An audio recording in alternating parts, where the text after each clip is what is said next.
The following is a special presentation on TNN, the Nashville Network.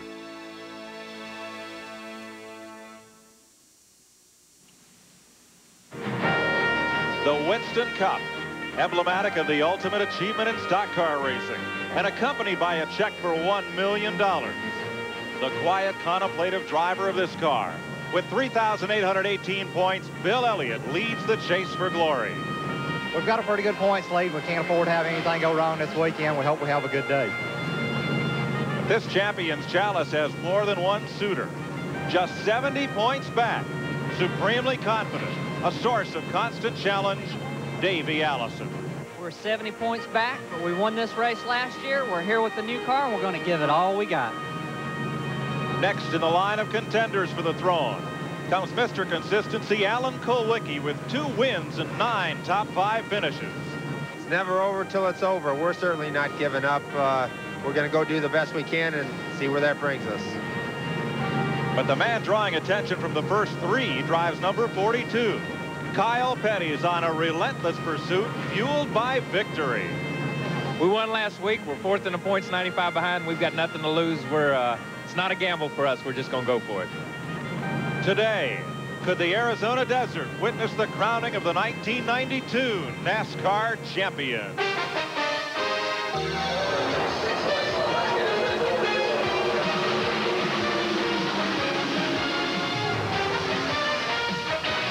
TNN Motorsports proudly presents live flag-to-flag coverage of the Pyroil 500 from the world's fastest 1-mile oval, Phoenix International Raceway. The man who has led the points chase for half this season has found PIR a bit troubling in qualifying. Let's go down to the starting grid. Glenn Jarrett. Well, as of late, Phoenix Raceway has not been real kind to Bill Elliott. Although he won this race in 1989, last year he was 25th. He's starting back in 18th position. Bill, how do you approach this thing? Well, wait and see. I mean, we'll give it our best shot and hope a Budweiser Amoco Ford comes out on top. Well, you've had some time to work on the car. Do you have it to your liking? Well, it looks like it's going to be a little hotter today than it has been, so we'll probably do a lot of adjusting. Well, we want to wish you luck. It's going to be interesting to watch. A Junior Johnson car has never won this race. Now let's go up to the front row with Randy Pemberton. I'm standing by with Rusty Wallace. Of course, Rusty, on the pole here, your first one of the season. But I think even more importantly, Rusty, you were clocked as one of the quickest cars in Saturday's practice session. What about it here today? Well, the car's in great shape. I mean, all I can say is that we've got a new engine combination. This is the car I won Richmond with. The last session on Saturday, the tire temps were great. The plug checks are great. We're all systems go right now. I don't know anything to make this car better. We're just going to have to read the racetrack and make adjustments from there on out. Good luck, Rusty. On the outside of row 1 is a man that's been there many times before. In fact, 6 times this season, 10 times in his career. But this man is Sterling Marlin, and he's never won a Winston Cup race. Mike Joy, nobody wants to win one more than Sterling Marlin. Thank you, Randy, and welcome to our TNN coverage team.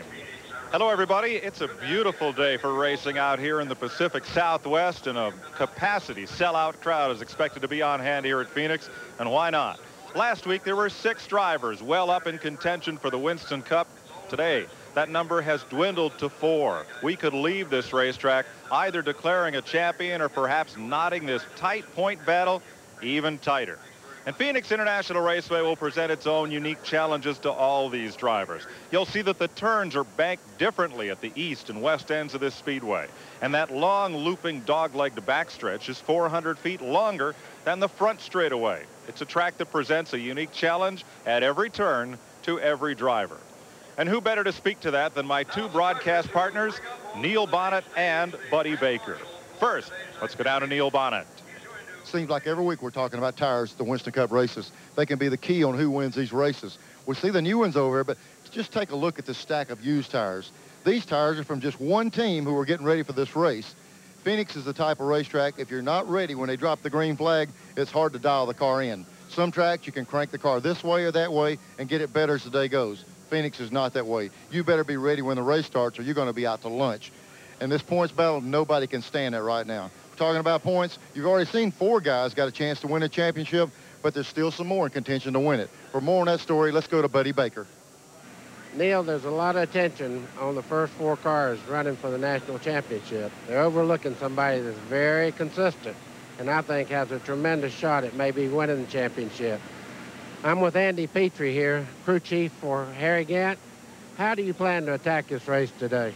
Well, we're just going to go all out. You know, we've been doing that pretty much all year, running every race to win. We're in a little bit of a slump right now. We're trying to dig our way out of. We're trying a little something new here, chassis-wise, and you know, we're not going to hold anything back. You know, we're going to run what we feel like the lowest gears we can run, and we're just going to race hard as we can to try to win these last 2 races. You know, like you say, we got a mathematical chance, so we're just going to give it everything we've got, and if it happens, it happens. If it doesn't, we gave it all we could. Thanks, Andy, and now back to Mike. Well, buddy, Harry Gant will have a long way to come from 30th starting spot, and don't forget Mark Martin, whose car sponsors this race as well, is still mathematically in the battle for the Winston Cup. TNN Motorsports exclusive live coverage of the Pyroil 500 is brought to you by Goodyear, #1 in tires. By Haviland Formula 3 Motor Oil. Add more life to your car. And by Miller Genuine Draft and Miller Genuine Draft Light, taking the country by storm. Well, they're just about concluded with the pre-race activities here under the blazing Arizona sun. We're about to get to it here at Phoenix. Stay with us.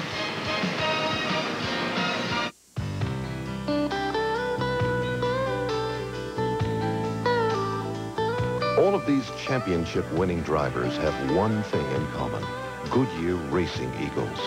The race-winning technology that's found in the Goodyear Racing Eagles can also be found in the world's best-selling line of high-performance street tires, Goodyear Eagle Street Radials. The champions know, and it's why we say the best tires in the world have Goodyear written all over them. Last year, Davey Allison added something new to his car. It wasn't wider tires or a slicker shape. It was the same Haviland Formula 3 motor oil you can buy, straight off the shelf, to add more life to your car with complete protection against heat stress, starting friction, and engine dirt. Now, we're not saying it was Haviland Formula 3 that gave Davey the energy to lead more major NASCAR races than anyone last year and win this year's Daytona 500. But we're not saying it wasn't.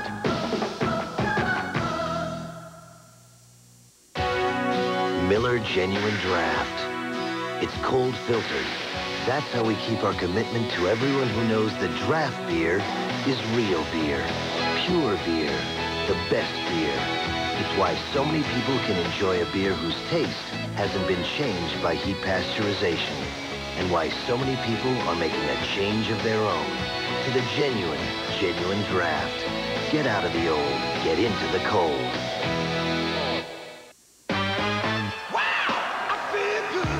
When 280 seemed out of reach, it's Joe Amato and Autolite who punch it. The wall goes to 290. Connie Coletta and Autolite smash it. 300, the barrier. Kenny Bernstein and Autolite shatter it. Autolite and the record breakers. Wow, I feel good. We feel pretty good about that. Welcome back to Phoenix International Raceway. You're looking at the man who needs to gain some ground in the title chase today. Glenn Jarrett, his trackside with Davey Allison. Well, if Phoenix has been unkind to Bill Elliott, the exact opposite's true for Davey Allison. He won this race a year ago, and you got one of the fastest cars here this week. Well, Glenn, we found some things yesterday in the late afternoon practice that really helped this race car out, and we were real happy with it. So we'll just have to see how things go today. It's a little bit hotter. Track conditions may change a little bit, and we may have to adjust it, but we've got one of the best crews at that there is in this business. Well, best of luck to you today. Now let's go to the man in the third points position with Randy Pemberton. Well, Alan Kawicki is the pole leader this season, but poles don't pay points. Alan, you pay points by leading laps, the most laps, and leading a lap. What's your strategy today? Do you want to stay out front, lead the most laps you can? Well, we definitely do. You know, we've got some ground to make up on Bill, and you know, we're in a position that's not going to pay to be conservative, so we're going to run as hard as we can. And you know, the Hooters 4 Thunderbird's running pretty good. It ran well in the last practice, so I'm optimistic about our chances. Okay, Alan Kawicki certainly has a shot at the win here today and a shot at the Winston Cup title. Glenn? The man in the points chase everyone is watching is the man who posted the most recent win, as Mike Joy now reports in this week's Haviland Update. A track record 62,000 fans at North Carolina Motor Speedway witnessed Richard Petty's final race in his home state. But Richard's son Kyle was king for this day. His mellow yellow Pontiac had a view from the front for all but 8 laps and was never passed for the lead on the speedway. TNN's new suspension cam showed the damage to the right front of Mark Martin's car after he brushed the wall on lap 435. Bill Elliott, defending his point lead, here trying to get past Ricky Rudd, turned in a solid effort to increase his advantage over Davey Allison, who would finish 10th. Though Elliott couldn't pass Ricky Rudd for 3rd, and Ernie Irvin wound up 2nd, it was Kyle Petty banking $153,000. 2/3 of that, the bonus for winning from the pole. Elliott leads Davey Allison by 70 points. Alan Kulwicki 85 back, Kyle Petty 94 out of 1st, and Harry Gant 113 points back. 2 races to go. Well, if you folks were watching last week, and I know you were, you know that Kyle Petty led all but 8 laps of the race last week. Are you going to stink up our show like that again? I hope so. Felix is down, and he finally got out of the hospital, and he's in Florida at the boat show watching it. So I hope it's just as bad this week as it was last week. Okay, Mike, we'll keep our eye on Kyle Petty. He has been the hottest property in Winston Cup racing in the last few months. The cast was dedicated to Richard Petty, and today, in addition to Kyle, there'll be this other Petty to deal with. It's Richard's next to last Winston Cup start, his final one on the West Coast, and they have a little special bit of pre-race involving the king of stock car racing. Let's go down to Randy Pemberton. First of all, ladies and gentlemen, I'd like to introduce track announcer Ted Brown. Ted. Thank you very much. We'd like to turn the microphone over now to the Vice President of A&I Distributors in Billings, Montana, Mr. Gerald Stevenson, for today's Pyroil 500 starting command. Thank you, Ted. And on behalf of Pyroil and Valvoline, we'd like to welcome everyone here today, and we're looking forward to a fantastic race. And with us today to give the command is we have Richard Petty, the king. Richard, give us the command. Gentlemen, start your engine.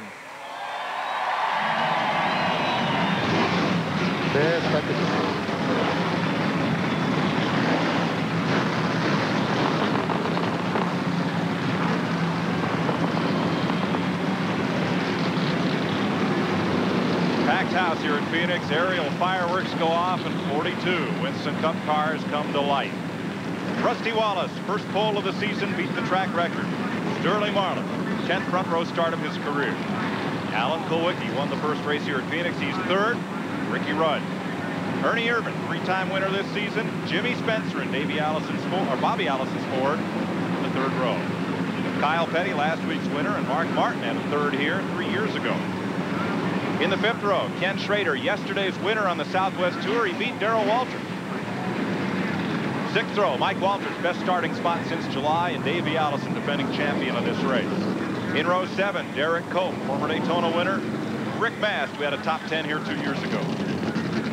Brett Bodine in a Ford, and Ted Musgrave, former winner of the Copper Classic here. Dale Jarrett with the Phoenix Cardinals helmet on today, and Bill Elliott, the point leader. Dale Earnhardt, who won this race 2 years ago, and Jeff Bodine, 2-time Phoenix pole sitter.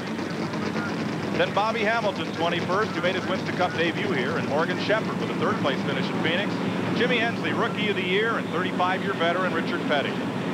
Hut Strickland will substitute for ill Greg Sachs in the Kellogg's car. Terry Labonte, twice a runner-up here. Wally Dahlbeck makes his first start at Phoenix, and Rick Corelli off of the Winston West circuit. Dick Trickle, twice a winner here in Southwest Tour races, and Harry Gant. Blake Speed, his first stock car start ever came here in 1979. Jeff Purvis was there in that 16th row. John Krebs from Winston West, and Scott Gaylord, West Coast driver in Jimmy Means' car. Bill Schmidt goes for his 5th Winston West title today. Dave Marcus in row 18. Then Bill Sedgwick, only 4 points behind Schmidt, and Stanley Smith. Row 20, 33-year-old newcomer Jeff Davis and Butch Gilliland from Anaheim, California. Ron Hornaday Jr. won the Winston Southwest title. Yesterday, Rick Scribner will start in the 42nd scratch position. Couldn't be a prettier day here at Phoenix. About a half hour ago, it was only 68 degrees, up to 73, and the temperature rising. Just a light little breeze, sunny and mild. Perfect race weather. In-car cameras today. He'll be riding with Rusty Wallace in the Miller Genuine Draft Pontiac from the pole. Rusty will have a 360-degree race cam shown here. And he'll also be showing us other views as well. That's, of course, off the back of Richard Petty's car as he looks back at the field from the roof cam atop Richard's car, facing backwards this week. Mark Martin in the Valvoline Ford Thunderbird will also be carrying one of our TNN in-car cameras. There's a look out the front of Mark Martin's car. 360-degree race cam. And there's the roof cam. And suspension cam is back. Let's hope he gets a better ride out of it than he did last Sunday when we showed you those dramatic pictures from Rockingham. Davey Allison, number 2 in the point parade, will also have 2 onboard TNN cameras. He'll have this forward view from the main roll cage hoop of Davey's car, and this view counter to it right out the back window. And the king, Richard Petty. You see the roof cam on the back of the roof of the car this time on the STP Pontiac. We'll have this view of the rest of the field unencumbered by roll bar or window glass, and also the 360-degree race cam, and you'll see mounted up there on the dash the face cam for Richard's last West Coast ride. Ron Hornaday Jr. yesterday won the Winston Southwest Tour title. Negative x-rays of his crash. He's been cleared to drive today by track physician Dr. Heller. Let's have a look at what happened to Hornaday yesterday. An exhaust pipe loose on the track. He's at the top of your screen. Watch this pipe fly up and rip through the windshield and roof of his car. Also injured his right forearm. X-rays were negative. He was chasing Rick Corelli for that point championship. 1 lap to go. Corelli running in the top 5 spins. Gets T-boned once by Brian Germoni, and then a second time. Corelli will also be in this race today. Hornaday got back on the racetrack, and on the last lap under the red flag, caution flag situation, pushed his car across the finish line to notch the Southwest Tour title. He's in the race today. Rick Corelli will drive this car. He has 2 broken ribs, will be taped up, will start this race and drive as long as he feels he is able, then take the car to the garage. The reason he's starting the race today is to allow him to lock up the Winston West Rookie of the Year title. That was a wild one yesterday. You'll see that over the winter. Tape delay coverage here on TNN. Nearly $700,000 at stake here as we get ready for a start. 42 cars to go the 500-kilometer distance. Getting ready for green. And Greg Bringle waves the green flag to get them started. Elliott, Allison, Kulwicki, Petty, Gant, Martin for the Winston Cup. 2 rounds to go. See how it sorts out. Rusty Wallace will lead this first lap. It's the first time he has led the opening lap of a race since Bristol in August 1991. Look at that pile behind him. Mike Rusty really sounded confident before the race started. Said he really had his car dialed in practice. It sure looks like it right now. Sterling Marlin holds the 2nd spot. And then Junior Johnson percolator. Ricky Rudd, Alan Kulwicki lined up right behind. Rudd's on a tear. Had a great run last week at Rockingham and starting right up front today. That tide ride. Kulwicki's got a lot on the line to get up there and try to lead this race early and get those bonus points. We talked to Andy Petrie, top of the show. Harry Gant is unable to gain ground from that 30th starting position as they come past, tracking the Rookie of the Year, Jimmy Hensley. There's Kyle Petty making the move to the inside, moving up a spot. He's got Mark Martin right behind him.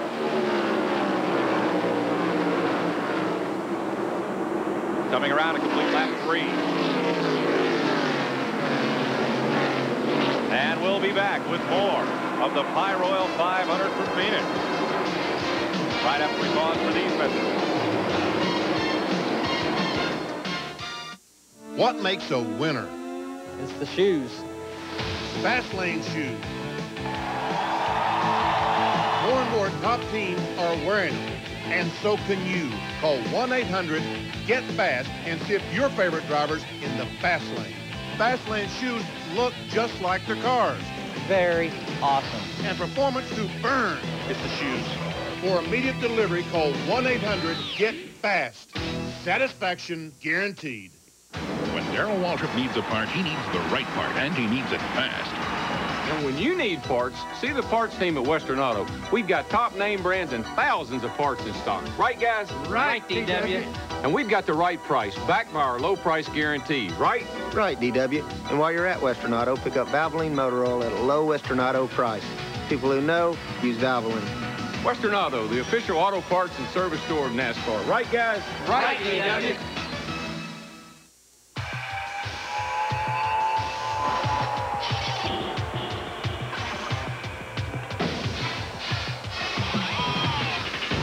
Quote, Dodge Dakota Sport with a new optional 180 horsepower Magnum V6 out-accelerates Ford Ranger and Chevy S10 and does it for under 10 grand. Unquote. Dodge, the most powerful line of trucks anywhere. Get $500 cash back on Dakota during the Dodge Dare to Compare Challenge. Everyone has a reason for reading National Speed Sport News. He keeps me in touch with worldwide racing news. I always find out what's happening at CART. This is where I catch up on my drag racing news.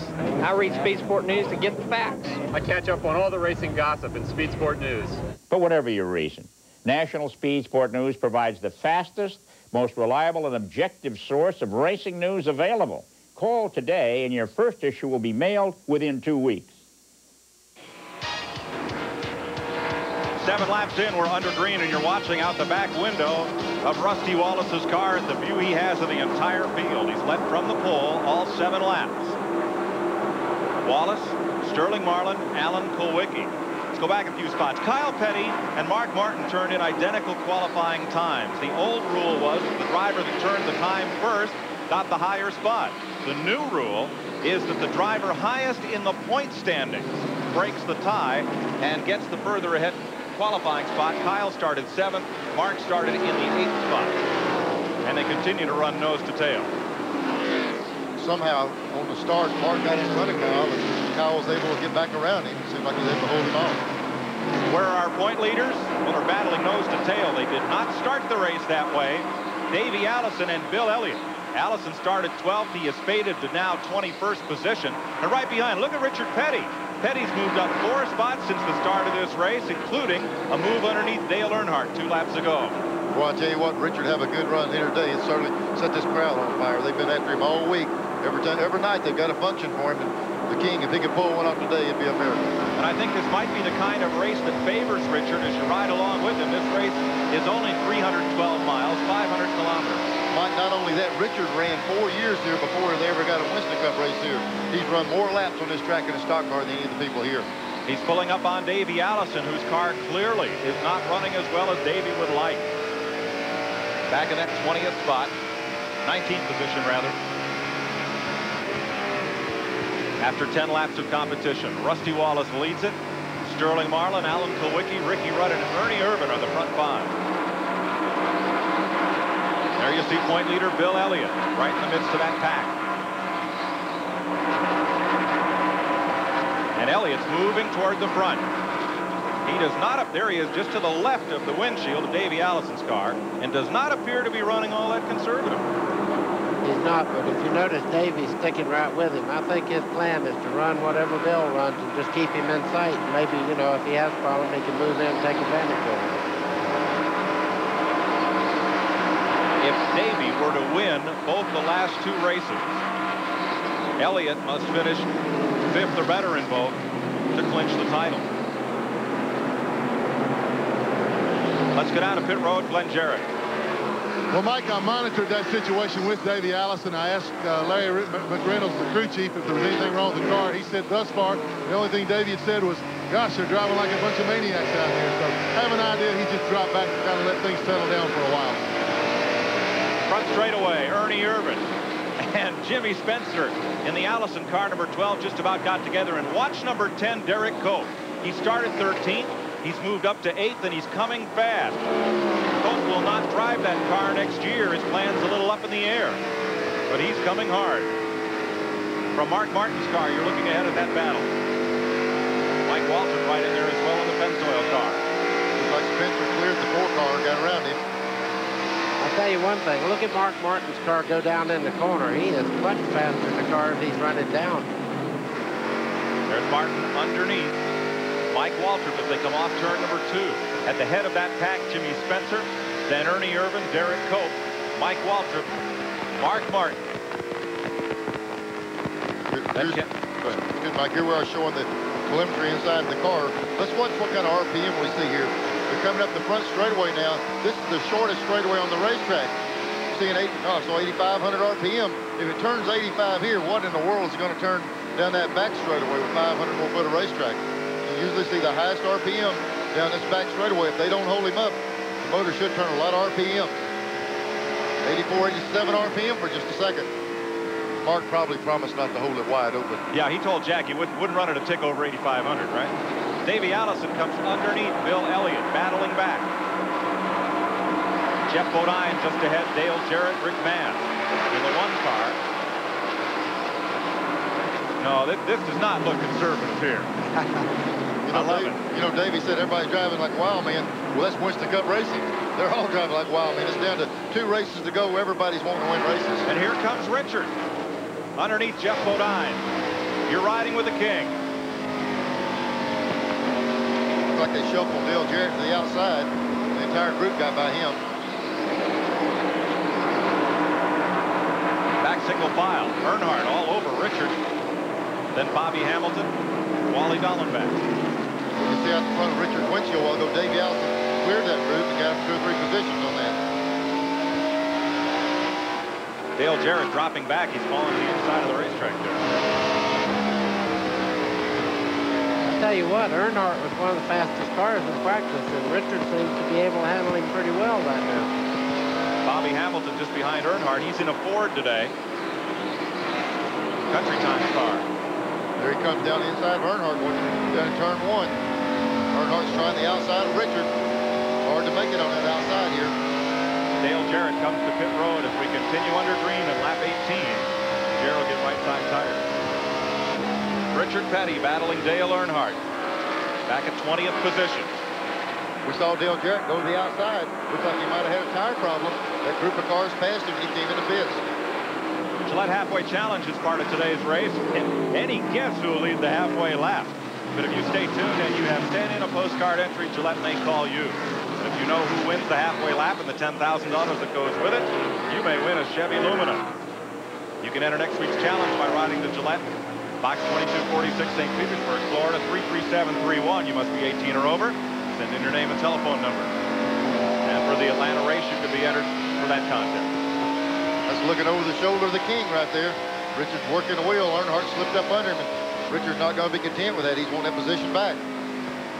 Were you surprised how many loyal subjects the king has out here in the West Coast? They were stretched a couple of blocks to get autographs this weekend. Yeah, I got shot in the foot this morning. I was out in the parking lot, and everybody said, "There's Buddy Baker, there's Buddy Baker." And a little kid come up and looked in the window and said, "Where's Petty?"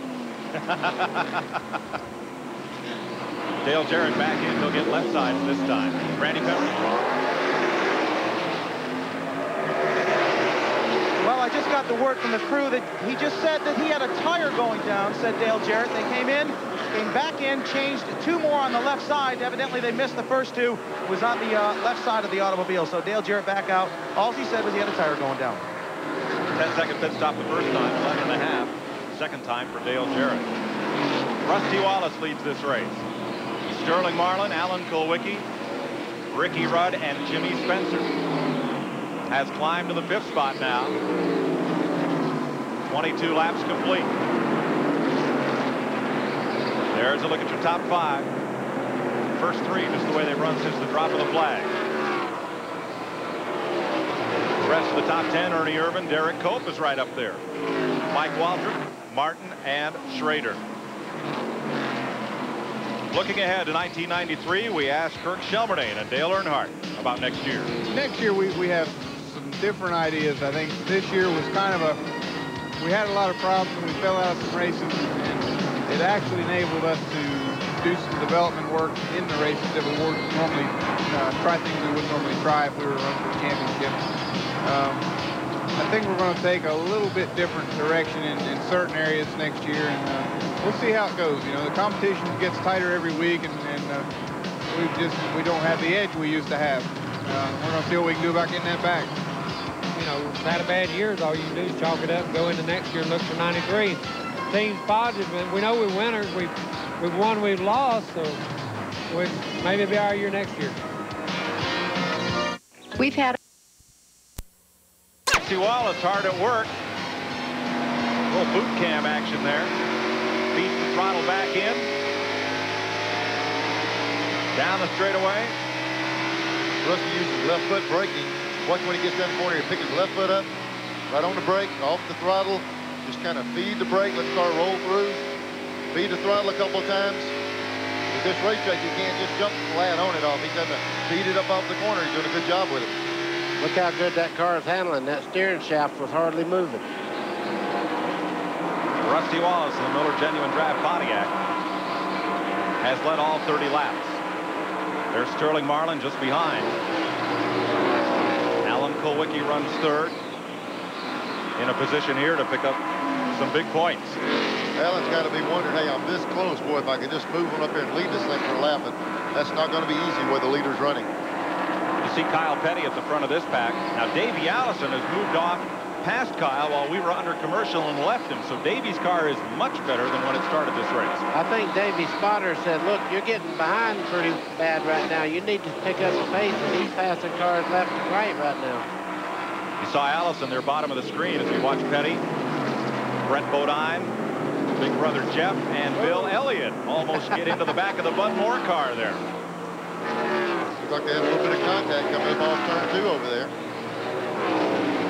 I'm sure if Bill got on it, he got off in a hurry. He can't afford to be in an accident. You know, Mike, one thing about this racetrack, you get in the corner, it's pretty flat. If a guy comes across, you'll tag him in spite of everything because both of you are going in so hard. But you see that all the time where the second car hooks the first car. Ernie Irvin up on the outside. Coming up and off the corner. That's for 7th place. Mark Martin and Ernie Irvin fight off turn number 4. Watching from Mark Martin's car. Pyroil, the sponsor of this race, makes automotive chemicals, brake clean and the like. That's part of Ashland Oil, which is Valvoline. It's one of their brand names. If you're not familiar with that Pyroil name, that's why you see their decal inside Mark Martin's car. He and Irvin keeping close tabs on one another there. 7th place at 34 laps. 6th is Derek Cope. 5th is Jimmy Spencer. 4th, Ricky Rudd. 3rd is Kulwicki. 2nd, Marlin. And the leader, Rusty Wallace. Mike, here's a good indication. Last week at Rockingham, this is the first time we had this shot. We saw the suspension really jumping up, down, traveling a lot. This track is a lot smoother, not near as rough as Rockingham, but it's got weaker springs in it, so you still get a lot of rate travel. But I was just fixing to say, you have the same amount of travel you had last week with the high banks and everything because you do spring them a lot softer for a flat track. One of the biggest things I've seen, he sold 2 more ads on his A-frame. He got a couple of sponsors down there up under the car. Good year, and I see Butch Stevens been up and under there, too. Oh, boy. We have a report that Ted Musgrave had a brush with the turn 2 wall on the opening lap, but he's climbed back up into 9th position and running well. There's your point leader, Bill Elliott, in the Budweiser car, splitting the Bodine brothers, Jeff and Brett.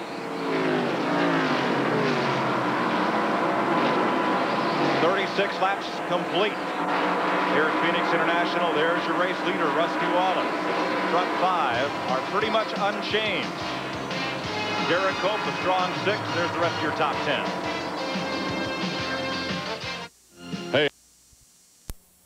Laps complete. Mike Joy with Neil Bonnet and Buddy Baker. Glenn Jarrett and Randy Pemberton are on pit road today. You're watching Kenny Schrader, who runs in the 10th position.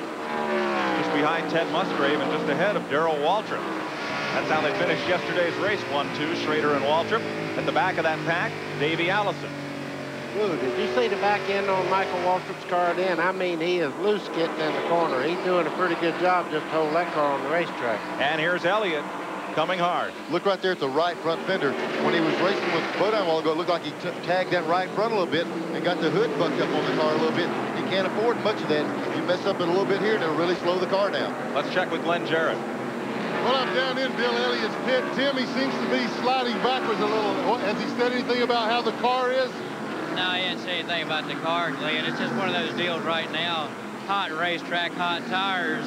A guy in front of you holding you up just a little bit. You just can't do anything about it. Elliott has cleared Kyle Petty, and that will move him up into the 15th position. A good bit of damage to that car. A little bit of tail rolled that right front headlight back, and it bucked the hood up. That's not so bad, but the air going in the carburetor disturbs a lot of things when you've been in front of those cars there. How about cooling, Neil? I don't think he damaged that part real bad, Mike. It looked like the right front headlight area. It looked like he did a lot of damage there, did he, buddy? 8th place here. Ernie Irvin and Ted Musgrave coming forward. I tell you, that guy right there is going to be, I think he's one of the best upcoming stars that they have on the circuit right now, Bill. And I just can't wait to see his team get stronger because he's there now, I think. Yeah, Musgrave's made a lot of gains. You know, he was offered the Richard Petty ride. He turned it down to stick with his team here. He felt like they had a lot of potential, and maybe they can grow together and really get where they can win races. Those are pretty good race cars he's racing with right there. Ernie Irvin's a contender in any race, and he's giving him all he can stand. That's 8th and 9th. Let's go up to 3rd place. Alan Kulwicki has been caught by Ricky Rudd. But still running right where they started. 2nd, 3rd, 4th there. Marlin, Kulwicki, and Rudd. Here's Randy. I'm down here with Gary Dehart. Gary, the track seems to be coming to you. You look like you're challenging for 3rd now. What about it? Yeah, right now we're looking pretty good. The tire thing is working real good, our tire air and all. We geared up for the long run to see what was going to happen since it's been green's been a thing in the past. You know, we hadn't had that many cautions the last few races we run, so we geared up to run the long green thing. Concerned about tire wear? A little bit, so we look at the first set of tires. We're okay. Ricky Rudd moving right up to Alan Kulwicki's back bumper, coming off that fine 3rd place run last week. You know, the one thing that we all know is Ricky Rudd's probably as fine a greasy racetrack driver as there is out there. And you watch him, he'll move around on the racetrack and get the maximum out of that car. That may go back to the days when he was a motorcycle racer when he was younger. He's having a good run here today as he did at Rockingham. Back at 8th place. Irvin and Musgrave's going to get inside him this time in this Ford versus Chevy battle. If the race ended right now, Bill Elliott would lead Davey Allison by 55 points. And Musgrave's going to complete the pass for 8th as Irvin sweeps a little high off the corner. And comes right back to him. He was on that blind spot. Musgrave just happened to see him. That could have been bad right there because he started moving over. Davey Allison and Kenny Schrader right behind them. Let's give you a Napa Field standing update brought to you by Napa because there are no unimportant parts. Here's where your favorite drivers stand at 35 laps.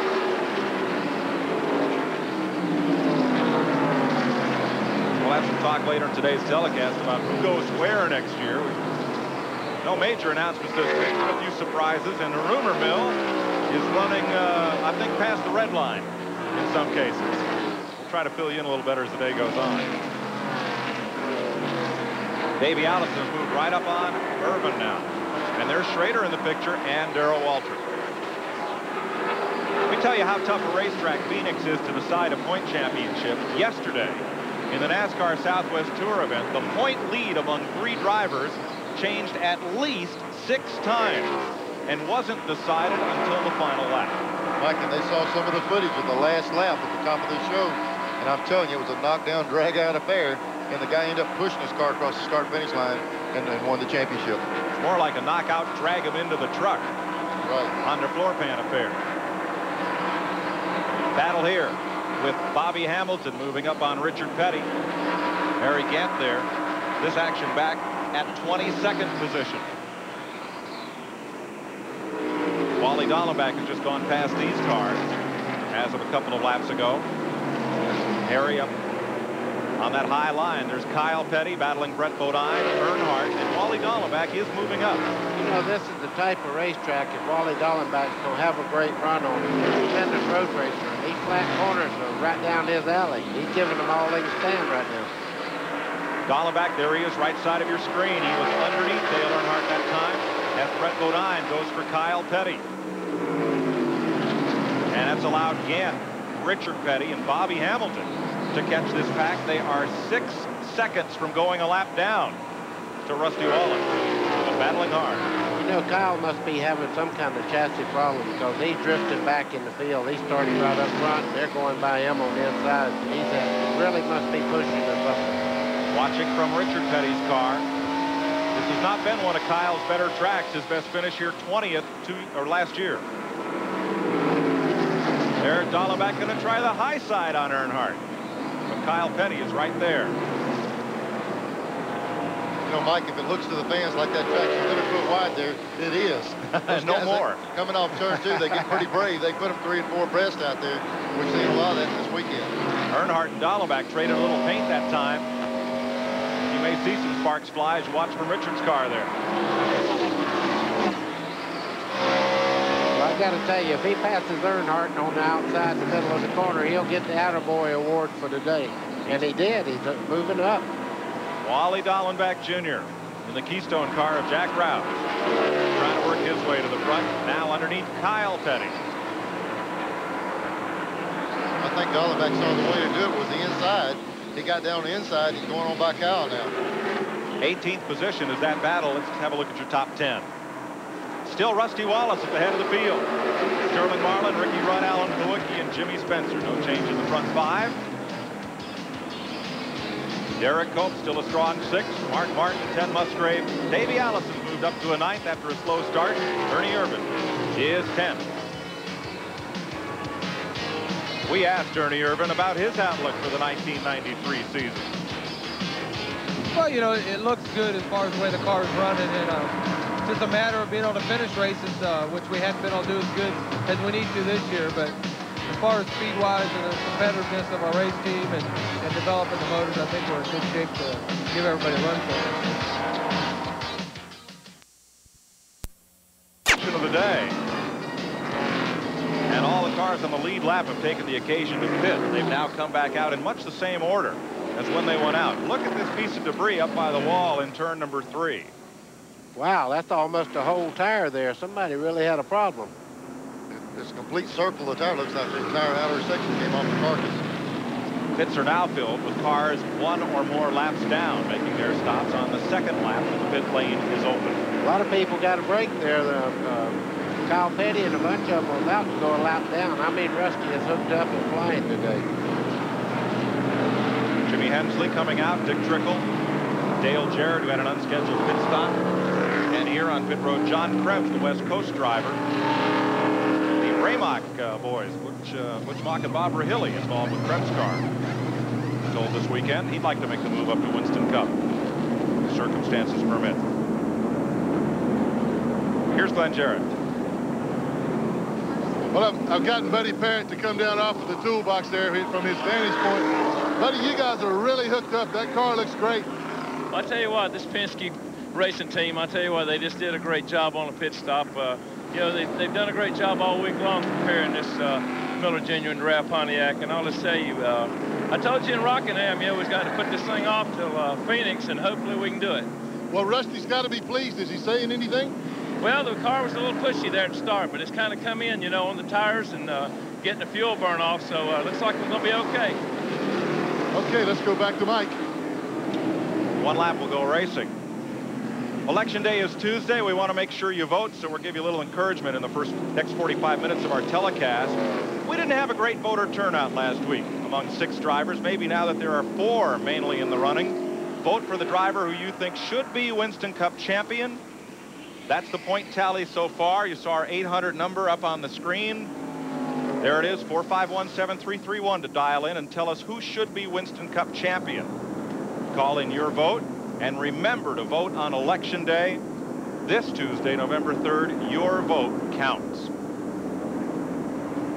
We'll give you the update a little later on in our telecast and then take your questions later on. Right now, just call in to vote for which of those 4 drivers should be the Winston Cup champ. Once again, 1-800, it's a free call, 1-800-451-7331. Restart at lap 59. front 3, front 4 just the way they came out, front 5, 6, front 6 just the way they came out. Davey Allison gained 2 positions on the pit stop. He went in 9th and came out 7th. I got to talk about one of my old drivers, too. Jimmy Spencer is really driving well in Ray Busta's car. He's up to a solid 5th right now, and he's making a move. You see him in the 3rd car back there. That car is really hooked up. He's giving Ricky Rudd all it can stand. Now, look, there's 2 drivers whose future is a little in doubt. Spencer in number 12, who will probably drive for Bobby Allison next year, but nothing's definite. And right behind him, Derek Cope has given that Whitcomb car the best ride it's had in a season, and he's not going to drive that next year. His situation is up in the air for next season. Go figure. Well, I can tell you, when you know you've been booted, the best thing you can do is have a solid run. That's what he's after right now. Heavy traffic toward the back of the field. Mark Martin, Wally Dallenbach just ahead of that pack. If the race ended right at this minute, Bill Elliott could carry only a 33-point lead to Atlanta in 2 weeks. You know, as fast as the 2-car was with Rusty Wallace in it, they said it was pushing. You imagine if they get it just right? Well, somebody'd be stinking up our show, but it wouldn't be Val Petty this year. Sometimes at a place like this, a little bit of push at the first of a race with a hot, slicky racetrack really comes to you. We heard Buddy Parent say it was getting better. If it's loose when it's hot, you don't get it. When it's pushy, you got to try to come to you a little bit. So he's not in that bad a shape where they would have worked on it. There's Bill Elliott running on the outside of Rick Mast in that pack of traffic. There is Jimmy Spencer getting underneath Ricky Rudd, and here comes Derek Cope. Yes, sir. Spencer passed him for 4th place, and Cope's trying to get around Rudd for 5th now. You know, I love it out here. They can race all the way around the racetrack, and they're not a bad groove. You can go high or low and get around the car. I love it here. Ricky Rudd can't get that car down to the bottom, and Derek Cope has a fender under him. Davey Allison right behind. You're watching that battle from Davey's car. Neil, quit doing your foot up and down. Neil driving this car for Davey. We need a foot cam in the booth for Neil. Yeah, but if I were to mash gas, I could mash it the wrong way now. Boy, look here. Looks like Sterling Marlin's really picked up the pace a little bit. He's all over Rusty now. Well, one of these drivers somewhere in this field, not necessarily these two, is going to win $10,000 from Gillette. And if you have called, or if you have written in, and they pick your card and call you after halfway, you might win a Chevy Lumina. You may mail in for the contest in Atlanta. Name and phone number to Gillette, box 2246, St. Petersburg, 33731, so that they might call you and you can win that new car. 65 laps complete from Rusty Wallace's car. Yeah, that's out of the back of Rusty's. All you see is the roof of that 22 car, but he's coming. You know, I believe when Sterling finally wins the race, he'll win a bunch of them because he is so competitive. It's almost, you can't believe he hadn't won yet. Sterling Marlin has had 8 career second-place finishes. Bill Elliott had 8 career second-place finishes before he won his first Winston Cup race. And you remember the string that Harry Gant had, and then he started winning it, but he just took over. Rusty Wallace has the lead, but it is a tenuous one. Now Kulwicki has caught the lead pair. 66 laps. There you go, says Rusty on this side. Almost makes you wonder, did they make a chassis change on the 2-car a while ago? He said it was tight, and now he's falling back some. New leader. First lead change of the day. Sterling Marlin goes to the front, and now Wallace has to fight off his old ASA battlemate, Alan Kulwicki. 67 laps. There goes Kulwicki for second, putting Rusty back to third. Stay with us. Quick trickle appeared to break an oil line or an engine going down to turn 1 in the Stavola Brothers Snickers car and pasted the wall up in turn number 1. Then there was an ensuing calamity on the caution and a bit of crisscross at the entrance to pit road. We'll take you through all that as it's the second caution flag of the day. Let's have a look. Oh, he's blown the motor. You see all the smoke coming out of the car way before he got into the corner. See it? See a big stream of oil going down there too, buddy. You're right. Lost the motor getting down in the corner. How did Wally Dallenbach miss that? I got a better one than that. Look at Brett Bodine in just a second. He hits the wall right here and starts back across the racetrack. Brett Bodine's coming right through the oil right now. Brett. He's in the oil right there. Now watch him start down here. He's going, do I have time? He did, just barely. He just did. Mike, we just had a call from Rusty Wallace's pit. They said that they put a set of tires on that time, and it made the car even tighter than it was before. So that last set of tires really slowed Rusty down. As the caution came out for Trickle, Jeff Bodine took the Motorcraft Ford to the garage area, the Bud Moore car. And I believe he's exited that car. Sterling Marlin, the race leader, Alan Kulwicki, and Jimmy Spencer at the time of the caution. Glenn Jarrett. This is Mike Beam, the crew chief for Sterling Marlin, and you guys made some adjustments, really set that thing to going, Mike. Yeah, yesterday evening we weren't in that good shape and kind of worried. And we got together last night and this morning. We kind of talked about it, and we changed some springs and basically went back to what we ran last fall here. And at the first race, you know, the car started sliding front end, but we changed air pressure, and he said that's pretty good there. Well, you guys looked like you were set for a pit stop there. Sterling ducked like he was coming in. Was he just trying to trick him a little? Well, we just wanted to see what everybody else was going to do. I figured that if we would have came, that everybody would stay out. So, and he liked that set of tires, so we said, heck, why not? We just stay out. They got to catch him to pass him now. He's running awfully good. Oh, I figure that a little differently up here. Neil, buddy. You know, when we first saw the 22 car start down pit road, the first thing we said is the 7's going to stay out and lead a lap. As soon as the 7 stayed, it looked like the 22 darted back out. So I'm not so sure it's not a little offense and defense there protecting that 5 points for leading the race. I think both reasons are valid. Of course, Marlin's teammate is Bill Elliott.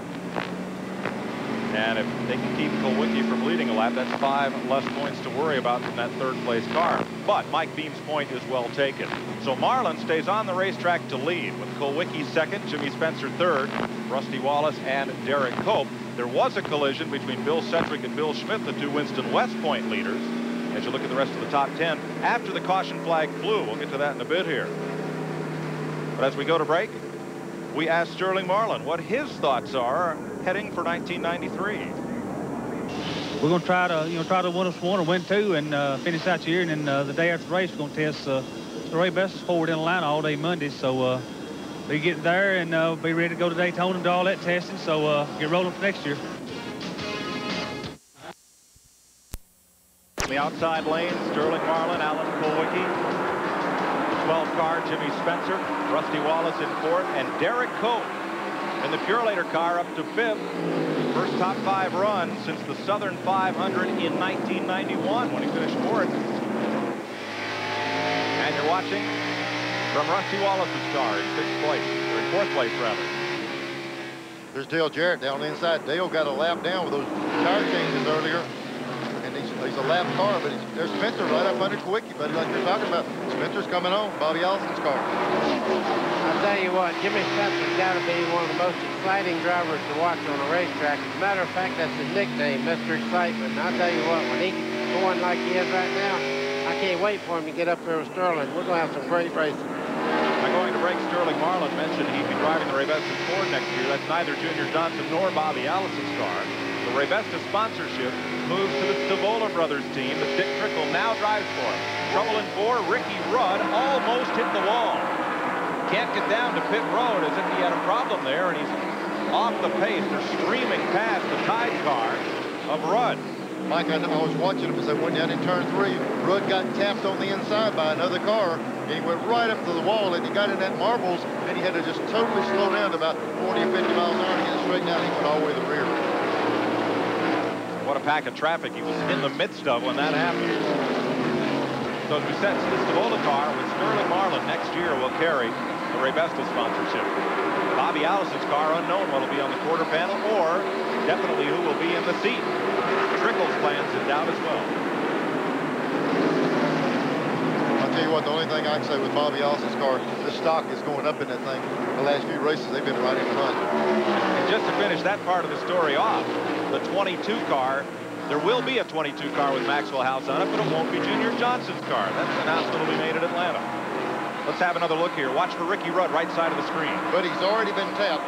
Must be the blue car here tapped him back in the corner. Look at Rudd. He's up there. I mean, that's like running in sand and gravel, that part of the track. And you just can't get a hold of it. He's doing everything he can get. I see the back end still working around. He did a good job not to spin the car. Well, when the car gets back straight, the tendency is to believe you saved it, and a lot of times it's still sliding, so he had to make sure. That's why he got so slow. Run back up to speed now. Bill Elliott right behind him, then Kyle Petty. There's Jeff Bodine. Here's Randy. I'm down here with Jeff Bodine. Jeff, short day for you. What happened? Short? This is shorter than I am. I'm a pretty short guy, right? Blew up. What can I say? Hey, we started out a little bad. Weren't running really good. Had a set of tires that weren't quite working. But I'll tell you, that second set after that pit stop, that thing was flying. And the engine was running pretty good. It wasn't as strong as we probably needed, but still the car was running good. Then it just blew up. I know you were running well, but the track seems to be slick out there for some guys. What does the other competition look like? I'll tell you, it's killing me I'm in here because that car was hooked up. We had the right setup for this slippery track. It was great. I was having a ball in that second after that restart. You know, I don't know who's running. I was just coming up there passing everybody I got to. I was looking at the front, saw Rusty up front. I wanted to get to him, but hey, Motorcraft Dig will look forward. Next week, Atlanta, the last race. Richard Petty's last race. See you there. Jeff Bodine once told me as a modified driver, his career goal was someday to move south and drive for Richard Petty when Richard hung up his helmet. 2 years ago, Bodine told me, he said, gosh, he says, Richard may retire. He says, I may retire before Richard does. He says, so much for that dream. It happened to me, Mike. I know how it feels. There's Richard. And a look out the back of the camera, the roof cam. Richard in 21st place on the lead lap. The way they're running around here, 21st, not a bad spot to be. You're running well if you're up in 21st today. If the race ended right now, Bill Elliott would lead by 32 points going to Atlanta, and Alan Kulwicki, the third-place car, would be tied with Davey Allison, 32 points out of first. Wow. Mike, if it ended now, you'd have a bunch of people mad, I'll tell you. Yeah, all the people who couldn't get tickets for Atlanta, including us. Kyle Petty and Brett Bodine go at it. Here's your Napa Field standing update. Bill Elliott inside Wally Nollebeck. Wally's run well today here. One of his best runs this season, I feel. And he's never raced on this track. Tested out here with Kyle Petty and Mark Martin a few weeks ago. And was running right with them. Well, you almost just keep waiting for Elliott to make his move. You know, he said he thought the car was pretty good, but they just haven't been able to get up in the middle of it. And if they ever need to run good, it's right here. But they also might be protected. There's a car blowing, the 21 car. Morgan Shepherd's blowing, going down the corner. See if he can keep it off the wall. Yellow flag. Morgan stays out of the wall. Quick word from Randy. The gentleman in front of the infield care center, Dick Trickle, did walk in. He is okay. I talked to his crew chief, Ken Wilson. He said he's okay, but I think Dick's in there, if anything, blowing off a little steam. He's a little upset. Good news that he is all right. As Morgan Shepherd now, we've had 2 cars go out of this race with engine trouble, and both have been Fords. You know, that's a good thing Morgan's doing right there. He's staying up out of the groove now. He's going over across the racetrack, but he didn't stay out where you raced and coat the whole racetrack with oil and water. Good point, buddy. We're at 86 laps. And this looks like it'll be a big dive onto pit road. Mike, you know, all year long we brag about you just don't see a lot of motors blowing up. But hey, this is the end of the season. We heard a lot of the teams say we're putting a ton of gear in these cars. Everybody's going for broke and they're twisting these motors out of the frame, and some of them are going to pay the price for it. I can tell you, we seen the telemetry a while ago, and there's 8,700 down that back straightaway. That's a ton of RPM for a car to turn down through there. I tell you what, if the engine builders are watching the TV, they're going to be nervous. Pit stops the order of the day. I thought Alan Kulwicki might stay out to lead a lap and collect 5 points, but he is going to come in with the rest of the leaders. Now, last time, under caution, Davey Allison came in 9th and came out 7th. Otherwise, the leaders were pretty much unchanged. They pit here all the way down around into turn 1, much like the turn 4 pits at Richmond. These pits are actually way down in the first corner. You know, you can't say enough about the speed limit on pit road. Isn't it nice not to have to hold your breath every time they come in for pit stops now? Everything's a lot more organized, and you're not worried about all these guys getting run over. I think that's the best thing they've done in a long time to help racing. You know, when we sat and watched Kulwicki not come in, that pretty well says, hey, I'm pretty confident. I think I can lead this race later on today. He probably feels he's got a winning race car. He's not concerned about leading it on the caution. He thinks he can do it on the green. You know, I'm correcting you. There are 3 cars that have lost engines, 3 good cars, and again, they're all Fords. Dick Trickle, Jeff Bodine, and Morgan Shepherd. I tell you one thing that gets you here. We saw the telemetry a while ago. The front straightaway, you brought it up at the top of the show. The back straightaway is 500 foot longer, and it twists the motor real hard down the back if you run a good RPM down the front straightaway. Looking at Alan Kulwicki's car here. He'll be 3rd on the restart. Randy? Well, Morgan Shepherd climbing out of the Citgo Ford. Morgan, what's the story with all the engines going this early? I think most everybody is trying to pull 2 lower gears and turn their engines too much, because I think that's what was wrong with us. We was turning about 8,600, and that's just a little bit too much to ask of the engine. But we just got our car adjusted up, and Citgo Thunderbird was running good. Why is everybody changing the gear ratio here? Well, to help get them up off the corner, it's hard to pull up off a 2 over. You bog the car down so much, and everybody's just trying to beat each other down the back straightaway, and they're blowing them up. Okay, sorry you're out of it. Let's go to Glenn Jarrett on pit road. Well, I'm still down in the leader. Well, it used to be the leader, Sterling Marlin's pit. Guys down here, particularly Mike Beam, the crew chief, a little upset. They had a slow pit stop. Rusty Wallace and Davey Allison both beat Marlin out of the pits. Kind of hard to believe, because Sterling is pitted to the next to the last pit down here. He got in clean and got away clean. They had some trouble with the left side tires, so they got some ground to make up on the racetrack now. They're not happy at all down here right now, guys. Well, Glenn, they also got beat on strategy. See on Mark Martin's dash, good luck Joe Amato in the Winston Finals this weekend, NHRA drag racing. He is the champion, we're told. Kenny Bernstein lost in the first round, so Amato wins that title. Harry Gant did not pit and picks up 5 bonus points for leading a lap, and we're told Alan Kulwicki chose to take on only 2 tires, hoping to be the leader under this caution, and instead is now the 2nd place car. Now there's Bill Elliott's car, and again you see what Neil alluded to when he appeared to get into the back of Jeff Bodine. A little bit of what's at least cosmetic damage. I'll tell you, Mike, one good thing going for them, those cars have got roll bar structure. It just lays right against that sheet metal out there. It's just like a bumper inside the car. So the outside sheet metal might be rolled back, but there's plenty of protection out there off the radiator. It didn't seem to do that much damage. We're about halfway through our balloting on who should be Winston Cup champion. Bill Elliott, Davey Allison, Alan Kulwicki, or Kyle Petty on our 800 number. Call in toll free. 800-451-7331 and cast your vote. We'll be right back. That grandstand is packed about twice what the parking lot is here today. We may not get back to the hotel till midnight tonight, but it's going to be worth it. The way they've been racing around this track reminds me a lot of the way Michigan International Speedway used to be, where they'd be 3 and 4 wide and you could make a pass any place on the racetrack. I don't know of another racetrack that we go to that you can see racing any better than you do right here. Let's check with Glenn Jarrett. Well, I'm in Bill Elliott's pit, and I wanted to check with the crew chief, Tim Brewer, to just see what that damage was in the right front of Bill's car. Tim said it wasn't anything to worry about. He said he thought he got it when he knocked the blank out of Jeff Bodine when they were racing out there. So it just minor contact, just a day at the office, nothing serious. Must have been that blank section of the rear bumper. Pace car stretching out the field here. The 41 car, and that is Hut Strickland today. Greg Sachs qualified the car, but had fallen ill. So Hut Strickland was just out here as a spectator, and they tapped him for the ride in that car. Green flag. Mike, this is going to be a critical start.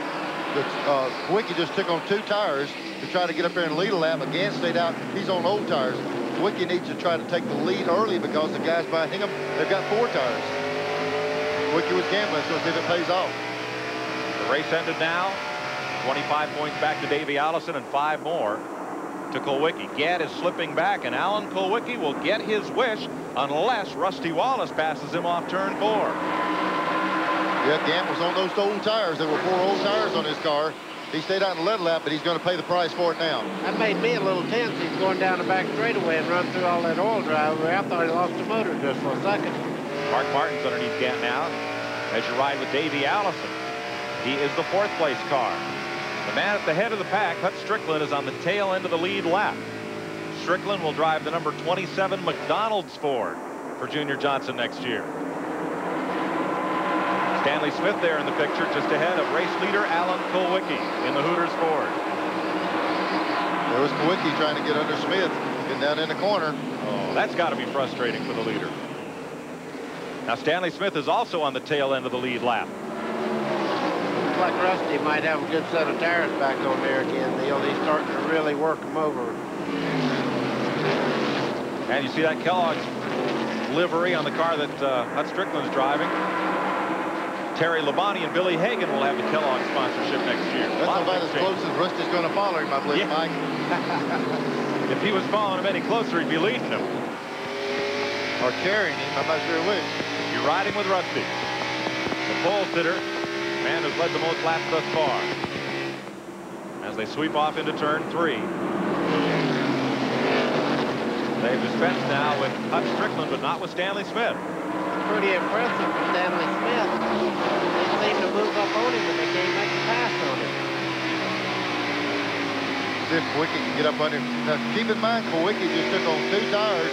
Rusty and the rest of the guys have 4 fresh tires, so should be an edge on their side. I don't know. Looks like 2 is all Allen needed. Yeah, and right behind them, you've seen that Texaco Star jump in the camera. I tell you, David's on the move, too. Well, if you mailed your entry for the July Halfway Challenge, they could call you after halfway, and some driver knocks down that $10,000 bonus for leading the halfway lap. You could win a new Chevy Lumina, so stay by your TV, stay by your phone, and grab a postcard and enter the contest for the Atlanta race. If you're 18 or over, send your entry to Gillette, box 22468 St. Petersburg, 33731. Neil, I Name and phone number. believe Stanley might have got the good out of those 4 tires now. They seem to be going by him pretty easy. Boy, Rusty's car sticks right on the bottom. Wicky's cleared out a little bit in that corner. Rusty's right on the bottom. Now Rusty's got the entire racetrack to work with. Looks like him and Smith got together coming down in there. Rusty has been the car to beat here since they opened the track for practice this weekend.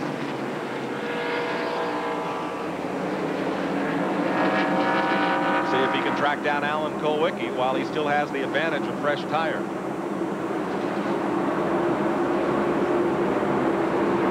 Allen's running just a little bit higher line as Rusty, but he gets off the corner good right there. Ford against Pontiac here.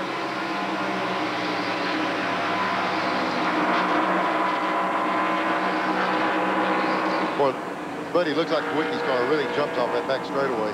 He's got a lot of motor in that car. They're pulling a lot of gear and got a lot of motor, but it looks like Rusty is driving way into the corner. The car seems to be sticking perfect.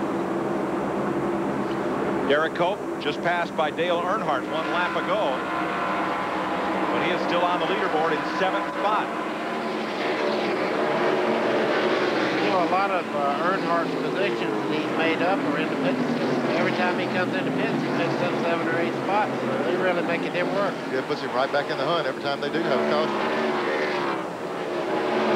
Rusty Wallace can gain a pile of points here today. Morgan Shepherd was 10th in the points. He's fallen out of the race, so Earnhardt 11th and Wallace 12th in the standings. Just move up. Kyle Petty and Brett Bodine going at it. Davey Allison trying to get around Stan Smith. They get down in the corner. 22 car right behind the booth. Randy Pemberton. Well, gentlemen, I'm down here in the 28 pits. I talked to the crew members down here. I said, have you made any adjustments on Davey's car? It seems to be coming. He said, no, we haven't touched it. We're waiting for the track to come to us, and we think it's coming right now. Obviously, what that means is it gets slick out there, and they're hoping that their chassis setup is going to be better on for later on the race. Neil Bonnet, Buddy Baker, you can relate to that. You absolutely can, and it's showing up. I mean, that's the one thing you have to be able to do is set your car up for later in the race, and Davey knows how to do that. You know, we not only deal with the sunshine and the heat, but you got to think we've seen 3 blown engines, a little bit of oil on the track, oil dry. The track just gets slimy all over, and it looks like it is coming to a few of the race cars. Rusty underneath Kulwicki. Not only did Alan Kulwicki win the inaugural race here at Phoenix, but from 88 through 91, he has completed every single lap of every race. Never been lapped here at this track. 1,350 laps. He's been on the lead lap every time they've run here. Mike, sometimes when you're the points battle, you're content to lead a lap for points. But what he's got to consider now, I need to lead the most laps. He's scrambling for points. If he leads the most laps, he even gets more points. So he's not going to just take that one and be content. He's going to race Rusty right now and try to lead the most laps in this race.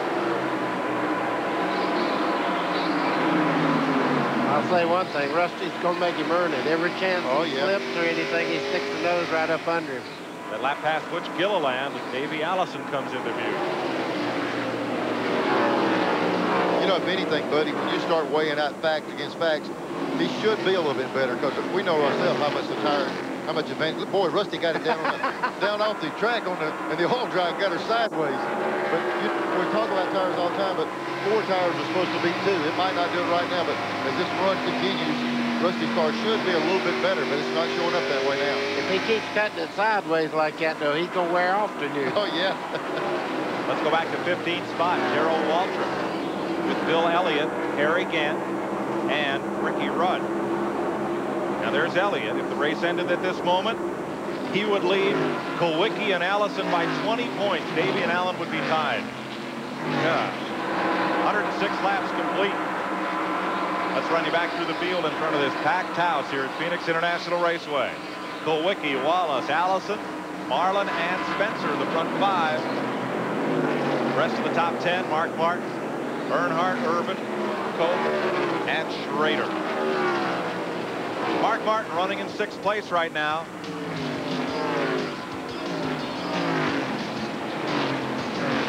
We asked Martin what he would have to do to have a more successful season than this in 1993. We've never had a race where a Daytona 500 where we didn't have major problems. And, you know, I think that's important. I think we need to come out of Daytona in the top 10 in points and focus on, you know, racing for the points and racing to win like we always do. And I think it'll give us a better shot. Pyroil 500 is being brought to you by AC Delco. It's there in the grandstand. As we watch Rusty Wallace, he has taken the lead from Alan Kulwicki after we went to break. And he did it by taking the line away down in turn 1. Here they come to the start-finish line. Well, Rusty's on the inside of the racetrack, and this early in the race, you notice Kulwicki, it's a give-and-take type sport right at this moment. He just backed off, let him go, fell right in position there. But he's got another problem coming up in just a second. Davey Allison closed in on the rear bumper of Kulwicki. Rusty Wallace from on board. The little Pontiac beneath the Goodyear Bridge at turn 4. Nothing to it. Look at that, Neil. Yeah, looks like he's got it going his way, hasn't he? A little further back, Ken Schrader in a ding-dong battle with Kyle Petty and Derek Cope. This is back in 9th position. Kyle's got up under him a few times, but he couldn't make the pass. Bill Elliott still in a pack of traffic. There's that 9th place battle once again. This has been a good one. They've been side by side the last couple of laps. Now they've kind of settled out single file. Check with Randy.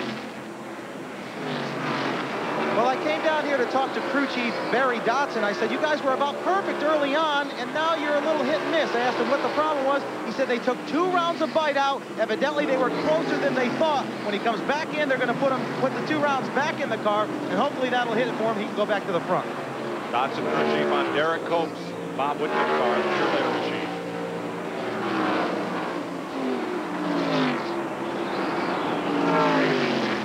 Kyle trying to get up under Schrader coming off the corner.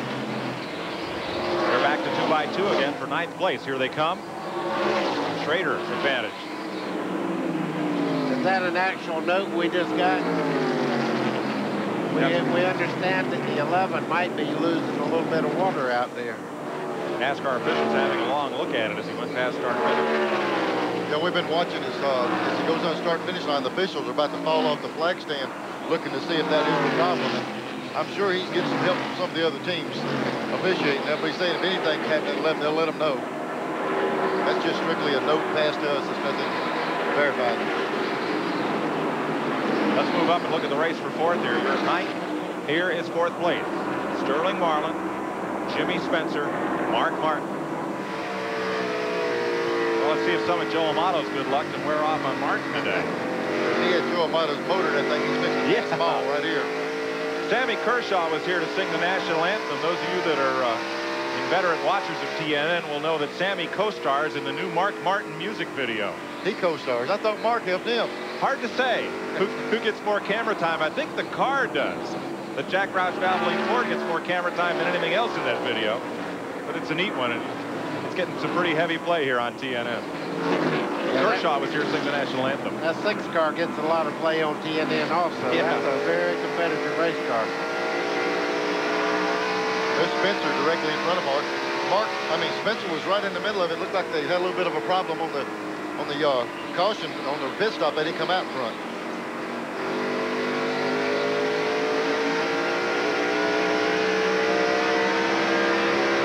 You know, Sammy Kershaw and Alan Jackson both went to racing school recently. Maybe next year, instead of the Winston Legends, we'll have the Winston Country Singing Stars in Winston Cup cars. Boy, I'd buy a ticket to see that on that little oval at Charlotte. Boy, talking about buying a ticket to see something. Davey Allison just tried Alec Quickie the lap before on the inside. He tried him outside that time. Davey's car at the first, we thought he was having a lot of problems, but he just drove back to the front, and he's trying Quickie on both sides. Look how nice and smooth his hands are on the steering wheel. I tell you, Davey Allison's got a car that is hooked up perfect right now. Well, as soon as I said that, he looked like he had a swarm of bees on him. Yeah, but, you know, he's trying to get up. He's having to actually take the car out of the groove and put it on a different place of track. Wickie's sitting in the groove, and Davey's having to take what's left, but he's going to have to work to do it. If they could just get them lined up straight, that little black would have come down that straightaway. Third place battle we're watching. They are 2.2 seconds behind Rusty Wallace. Let's go back to 10th spot. Kenny Schrader's moved away from this race, but Darrell Waltrip has come right up to it. Kyle Petty, Derek Cope, and Darrell. It's almost one of these normal deals. Where'd Darrell come from? You don't say a whole lot about him. He'll work himself right into the picture. A little early for him, isn't it? He knows it's a short race. Yeah, right. Now this battle is 11 seconds behind the leader.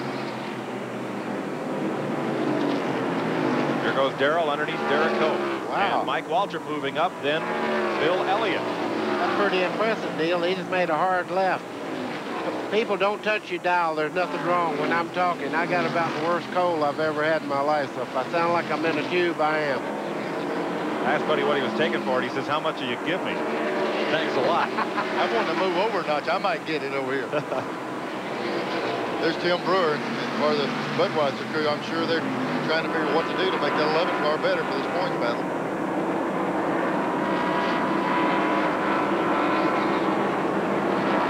There they work around Ron Hornaday's car, the driver who locked up the Winston Southwest Tour Championship in yesterday's Wreck Fest here at Phoenix. I can guarantee you one thing, the 11 car is not losing water. He would have been out by now if that be the case. I tell you, when you're leading the points battle, you've got 30 other inspectors. Yes. The rest of the teams are saying, hey, Bill's car is doing this, Bill's car is doing that. But if, like Buddy said, if he's having a problem and the RPMs they're turning these cars, that thing will be cooked right now. Let's check with Glenn Jarrett. Well, I'm in the Budweiser pits right now, and I see the water coming out of the right rear of Bill's car as he exits turn 2. Now, Tim Brewer says that it's only a little bit of overflow water, but for that thing to be pushing water out the overflow that much, it's got to be running hot. I also saw Junior Johnson back here adjusting and getting ready the pressurized water container. They got a problem. They just don't want to admit to it yet, but I can see the water coming out of the car. Bill Elliott in 14th position would be 26 points ahead of both Davey Allison and Alan Kulwicki if this race ended now. Mike, we're trying to get a shot of the car ourselves. If it does come out, the overflow tube is right on the right rear bumper. It would be coming out right on the right rear bumper behind the right rear wheel, and they've been taking a look to see if they can see it from the TV angle here. I think we may have a shot of it here. Look over on the right rear of the car. There you go. Yeah, See, that thing belching a little bit of water out of that right rear. And where the call comes from initially is the other drivers are saying, hey, the 11 guy's putting water down. Most of the time you get the call from the racetrack and NASCAR observes it. A track bar at Charlotte. Overheating here. There's Junior Johnson. Glenn?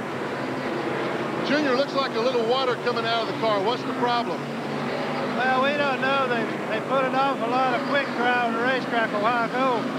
And we don't know if a lot of that's got in the radiator or what it is, but it looks like it went from 190 degrees to 115. That's where it stopped. We don't know this is exactly what it is. We think maybe the radiator might have a lot of drag, quick dry off the racetrack in it right now. Well, I think he meant to 215 degrees, and that's getting awful hot. That's getting tested. As a car runner, Junior Johnson's going for his 7th title. Petty Enterprises has won 10 national championships. They might be wondering if there's any water coming out. The Junior had a hose in his hand. He's going to be ready. Gillette Halfway Challenge again in today's race. Driver who leads the halfway lap gets 10 grand. If you send in your postcard, you could win a Chevy Lumina, so stay by the phone. There's the address to write in and enter the Gillette Halfway Challenge contest for Atlanta. Mike, a lot of people that's dealt with hot race cars, hot motors say, well, how do you take the radiator cap off and cool it down? They don't have to in a race car. That radiator is made with a quick coupler, a positive coupler with a male and a female. They'll snap it on in a pressure water into the radiator. They won't have to take the cap off, so they've got the ability to cool it down without taking the cap off. 129 laps complete here at Phoenix. Wallace, Allison, Kulwicki, Marlin, and Martin, the top 5. Spencer, Earnhardt, Irvin, Darrell Waltrip, and Schrader, the top 10.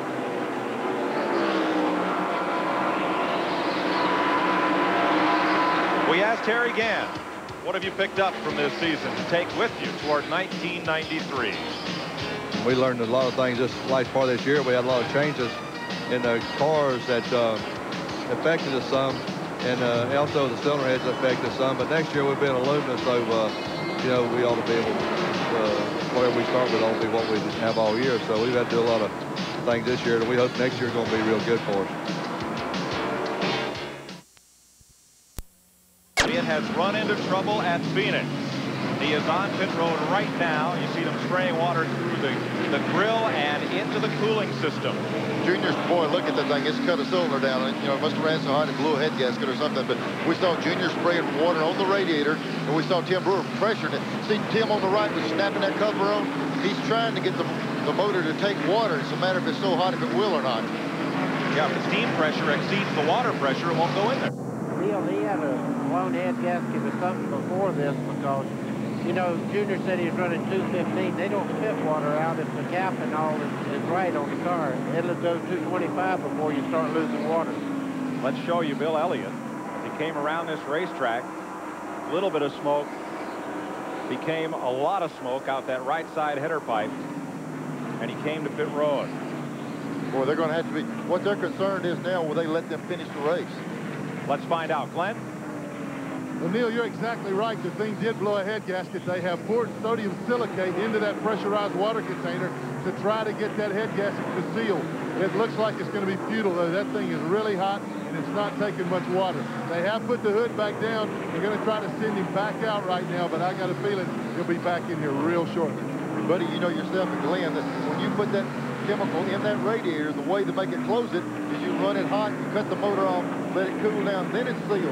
You're almost asking to do something. I've seen cylinder heads cracked half in two, and you can seal it. If you would let it cool down and glass over, it's going to be hard to do running in it. His biggest problem now is whether he's losing so much smoke out of the car that NASCAR will black flag and pull him back in. Elliott was on pit road for 1 minute and 42 seconds. Here's the other Junior Johnson car. 4 Fords have had engine trouble today. Jeff Bodine, Dick Trickle, Morgan Shepherd to the garage, and Bill Elliott back out running around. Jimmy Spencer's having no problems whatsoever. That's a race for 5th right now, and he's moving under Sterling, going down in the corner. And I point that out, not cheerleading for or against Ford Motor Company, but all of the engine failures thus far in this race have been to contending Ford cars. Mike, here's the other side of the story with Bill Elliott. Elliott having trouble.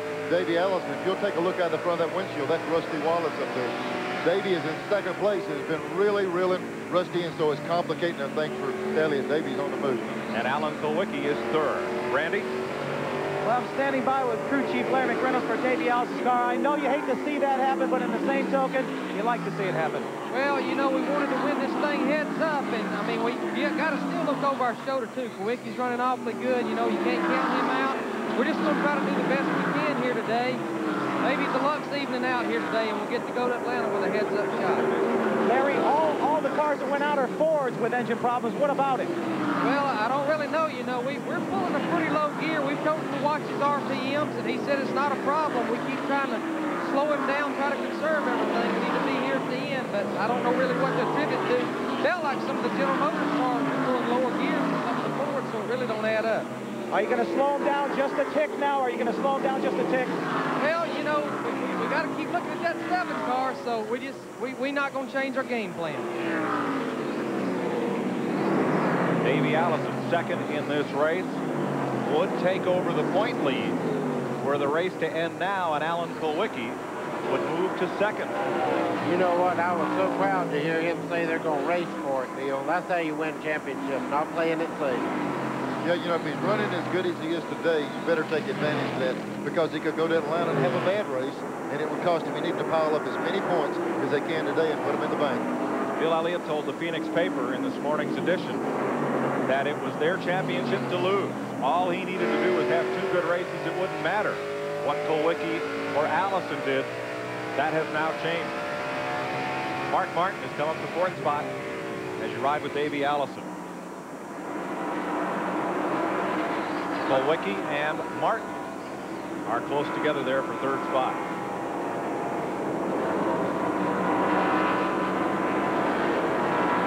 Dale Jarrett, a couple laps down, splitting them. Dale made a pit stop early under the green flag. Bill Elliott running at reduced speed, but still making laps.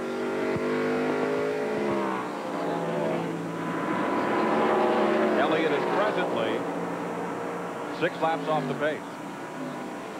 Check that, 5 laps off the pace right now. If the race ended now, Davey Allison would lead by 15 points over Alan Kulwicki, headed for Atlanta, and it'd still be a 4-horse race. While we watch this great race going down the front straightaway, I will tell you that Bill Elliott's picking up a lot more smoke in the corners. He's coming down pit road right now. Well, when you blow the head gasket on one of those things, you're asking for a miracle for it to seal itself with that chemical. They're just, here's Jack Rouse. Now, here's Jack Rouse, one of the finest engine builders in the country. He's probably saying, hey, you might be able to do this, or you might be able to do that. They've got an option to take that plug wire over or back those valves off. They're trying to decide what to do. Glenn Jarrett's there. Well, Elliott brings the car back in, and as you said, Neil, Jack Rouse was giving Junior some ideas, some pointers on what to maybe try. There's not a lot of hurry right now because there's not a whole lot they're going to be able to do. Again, they're going to try to put the pressurized water into it, but that didn't work last time. I don't expect it will this time. As you can see, a tremendous amount of smoke coming out of the car. That thing is really cooked, so I don't know. It's going to be a long shot. As soon as we can, we'll get a word with either Junior or Tim Brewer to see if it's something they're going to be able to nurse along all day or whether they're just going to have to fight. Now, you're not allowed to change engines. Zygar team used to do it in about 10 minutes. That's not allowed anymore, but could they change that cylinder head gasket? No, I think Neil said it a while ago. If they shut it off right now, pour some more sealant in there, there's a chance that might lock it down. He shut her down a little bit, but they do have that option, Mike, like you were talking about. You've got to finish the race with the same block in the car. So they can put a set of heads on it and repair it. There's Kyle Petty having trouble. He was way up in turn number 1, and a bit of smoke from Petty's Pontiac. There's another guy in the points battle we were talking about having trouble early. This is looking like yesterday all over again. He's got a right front down. Yep, he's got a right front and front flat. Yeah, I don't think it's engine. I saw him way up out of the groove at turn number 1, and he might have cut that tire down and could have slapped the wall a bit. Lost the tire getting in the corner. Let's hope he can save the front suspension of that car. We'll have a look at it here as Kyle comes in on the rim. Here's another look. Lost the tire before he got to the corner, buddy. Looked like he lost it going down in. I'll tell you what, I don't know how he kept it out the wall. Look at the sparks under the car there. He's leaving a trail all the way through there. Yeah, he's sitting on steel right now. It falls off that rubber, lands on that track bar, and it's going to be sliding. If he had slammed the brakes on it and went head on in the wall, he did the best thing he could do, just let it roll through that corner rather than slam on the brakes. Kyle Petty might have used up all of his good luck last week. No, he's still having good luck. If you have a tire go flat down the straightaway and you don't hit the wall, you're lucky. That's true. Even though they had tire told right front, they will do 4 tires. Anytime you come into pits with this reduced speed limit, you might as well put 4 of them in. So 4 tires as we watch 6th place. 23-second stop for Kyle Petty. Darrell Waltrip, Western Auto Chevrolet, and the Maxwell House Ford of Sterling Marlin go at it for 6th. Woo, spaghetti time. Look at this place. You get to trade those tires back in when they get like that. I think the tread wear guarantee is gone on that one. Darrell Waltrip moves up a notch on Sterling Marlin. Rusty Wallace is the leader. Davey Allison second, Alan Kulwicki third, Mark Martin fourth. Fifth will be Jimmy Spencer. And here's 6th place. Let's look at the top 5 at 152 laps. From 6th on back, Waltrip, Sterling Marlin, Earnhardt, Urban, and Musgrave. 3-point lead slip away as smoke continues to billow for the Junior Johnson car. He's been on pit road for 5 minutes, and now caution comes out. Stanley Smith's Ameritron Batteries car had been limping around the racetrack and came to a halt at the beginning of pit road, pretty much blocking the pit entrance. So caution is out for the 4th time today. Here's the run to the halfway lap. Davey Allison trying to get underneath Rusty Wallace while we were in commercial, but it is Wallace who leads the halfway lap.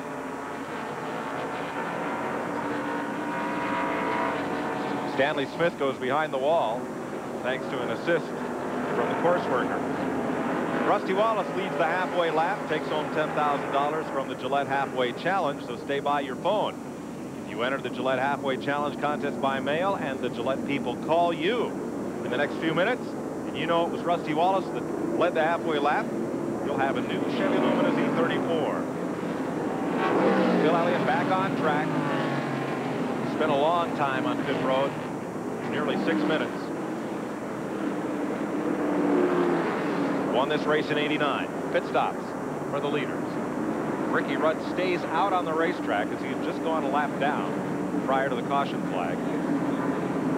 So it's Wallace, Allison, Martin, Kulwicki, Spencer, Waltrip, Marlin, Earnhardt, Ernie Irvin all in the lead lap. Ted Musgrave, Harry Gant, Derek Cope, Bill Sedgwick, and Bill Schmidt fighting for that Winston West title. Brett Bodine, Bobby Hamilton, Lake Speed, Kenny Schrader, Mike Waltrip, Rick Mast, and Wally Dallenbach all on the lead lap here. Not in that order necessarily. Quick stop for Allison, but not quite quick enough. Rusty will beat him off pit road.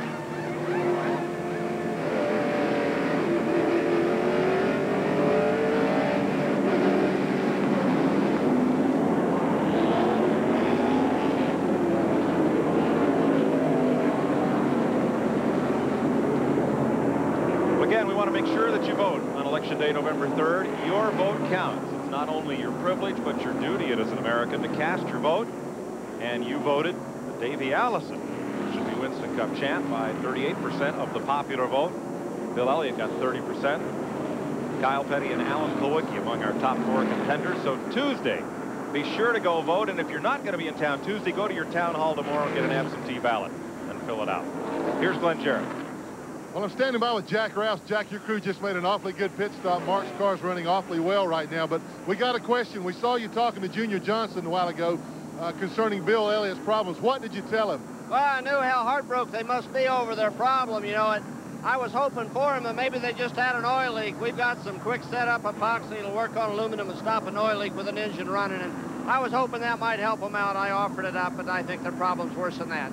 Well, back to your car. Mark's doing an awfully good job. He's been kind of quiet today, but he's strong right now. Yeah, we lacked for track position there early based on qualifying 8th. And then our jack broke on the first stop, but he's run as fast or faster than who's ever leading to the whole race. We're really looking forward to see how this thing's going to work out.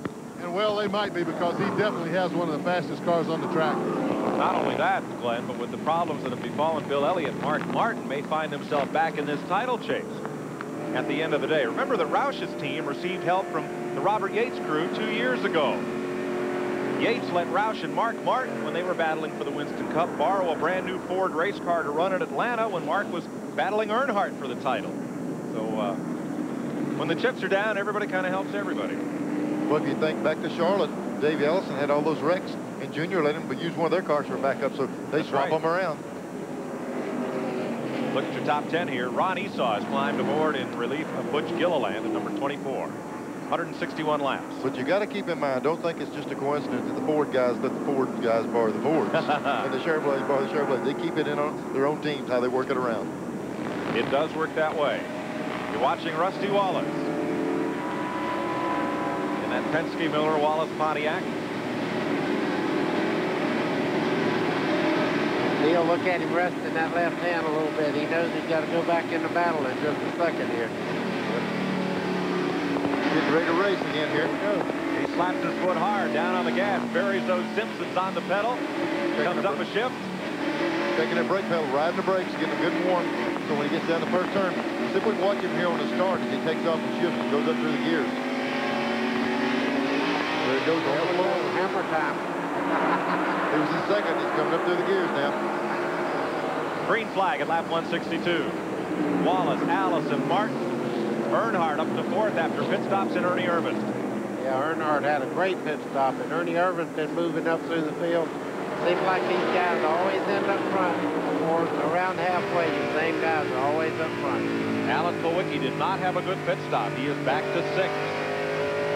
So Martin, the big winner on pit stops, and Earnhardt. Like another guy that had problems, Jimmy Spencer, they messed up lug nut. He was up there in the middle of it. He's all the way back in the back, so they had a problem on their pit stop. Davey Allison needs to lead a lap for those 5 bonus points. Rusty Wallace so far has led the most laps. And he'll be tough to pass. Ernie Irvan coming under Kyle Petty there. Ernie went down the back straightaway to the dog leg and run the left side all the way out in the grass trying to get by Kyle down through there. Kyle, after that problem with the tire, is 2 laps down. Mike, you know what we got to keep in mind? We see Kyle Petty racing here. Winning the thing pays $1 million, but nobody mentions about second, third, fourth in the points. With all this stuff going on, it could be a big shuffle there. Each position is about $250,000 every time you move from second to third to fourth. So there's a lot of money on the line other than just first place. Well, we talked all the way back. Wallace is 12th in the points. Could climb up into 10th today. Wallace, the leader. Davey Allison, Mark Martin, Earnhardt, and Irvan. The rest of the top 10, Schrader, Kulwicki, Harry Gant, Ted Musgrave. They're showing Terry Labonte. We're carrying him 1 lap down, however. Wallace at the front of the field. What lessons will he take from this season to 1993? It's been a real learning experience this year. We've learned so much. We got a good crew chief. We got our stuff together. I mean, I really got a perfect feel that we're going to be able to lead this championship run next year because we got Pontiac's got a new nose, got a new tail section. The motors are going great, so I've carried TNN inside my car a long time. In fact, we'll carry it Sunday for him, so I'm excited about it. I'm ready. Royal 500 is being brought to you by AC Delco. It's like buying time. Wonder if the horse bought a ticket. We always talk about horsepower. We got it at this racetrack. We got Earnhardt upside of Ernie Irvan. This is 4th place at stake. Kyle Petty, who is 2 laps down, is right in there with him. So is Kenny Schrader, the 6th place car. And just behind them, Alan Kulwicki. They ran about 3 laps side by side. Like Buddy's talking about before, this is a great little racetrack for side-by-side racing.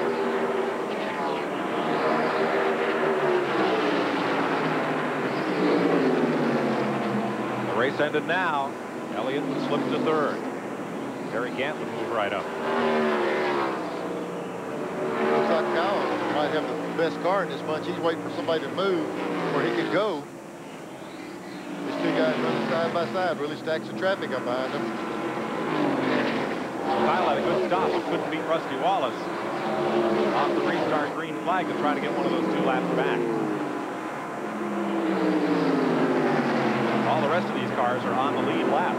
Kulwicki was 3rd, but is back there because didn't have quite as quick a pit stop as the other cars there. You know, Mike, we're watching this group running here. They're running as fast as the leaders, but they just have bad track position right now, and they're racing just as hard as the guys leading the race. That's the hard part of this place. You get bad track position, you have to wait a pit stop and try to close back up again. If the race ended right now, 6 drivers could still win the title. Allison would be the point leader, Kulwicki 19 behind, Elliott 42 back, Gant 66 back.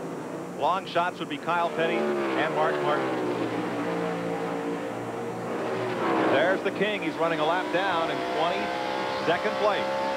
Saturday night, November 14th, join Katie Haas and me in an all-star cast when Alabama salutes Richard Petty in a live 3-hour concert from the Georgia Superdome with special guests Joe Diffie and Lori Morgan. Saturday night, November 14th, 7 p.m. Eastern, 6 Central here on TNN on the night before Richard's final race, when Alabama throws one big country shindig live only on the Nashville Network. And still to come, lots more great live racing on TNN this fall and winter. More on that later. Kenny Schrader's moved right up on Kulwicki. And more smoke from Bill Elliott's car down in turn 1. smoke had abated somewhat. Now it's right back up there. You see it. This has definitely been a Halloween weekend for Bill Elliott. This whole thing, you know, it started yesterday with the points race being jumbled all up. Here we have the same thing today. Phoenix is really playing a part in the national sports standard. He will pit this time. Well, there's just so many times you can do this because that motor is just kind of self-destructing. The longer it runs, the more it's going to damage itself, and they're just going to have to try to figure out how to make it survive. You know, they want to keep running laps, but if no one falls out, there's no game. But they just got to keep plugging along. Hopefully, they have some people fall out of the race and they'll get a few points back. Bill Elliott is 18 laps behind at this point. Pitted way down there in turn 1. Boy, you know what's a shame is, you know, when you're in this type of situation, Junior guys run brand new, the best money to buy blocks, pistons, cranks, rods, and everything involved, but it just happens every now and then. No matter how well you fix something, it can break down. All of these kind of teams buy the best in equipment. Sometimes you just have a failure. As Elliott said, it's not their championship to win, meaning the other contenders. He says, we're the leader, it's ours to give up. And Davey Allison, should he continue on in this fashion, running second, Rusty Wallace would go to Atlanta with the points lead. I tell you, Neil, this car of Davey Allison hooks up. That car, see, he just moves up on Rusty anytime he wants to. I think he's very content just to ride along in second. And when it comes time near the end of the race, I think you're going to see the real horsepower there. I think if the opportunity came, buddy, just to lead a lap, he might do it. But other than that, I'm like you. I don't think he's pulling back on the bridle, but he sure ain't got the whip out either. I think he's just riding it right there where he wants to be. Earnhardt, Schrader. Kenny Schrader in the Kodiak car around Dale Earnhardt. That's 5th place.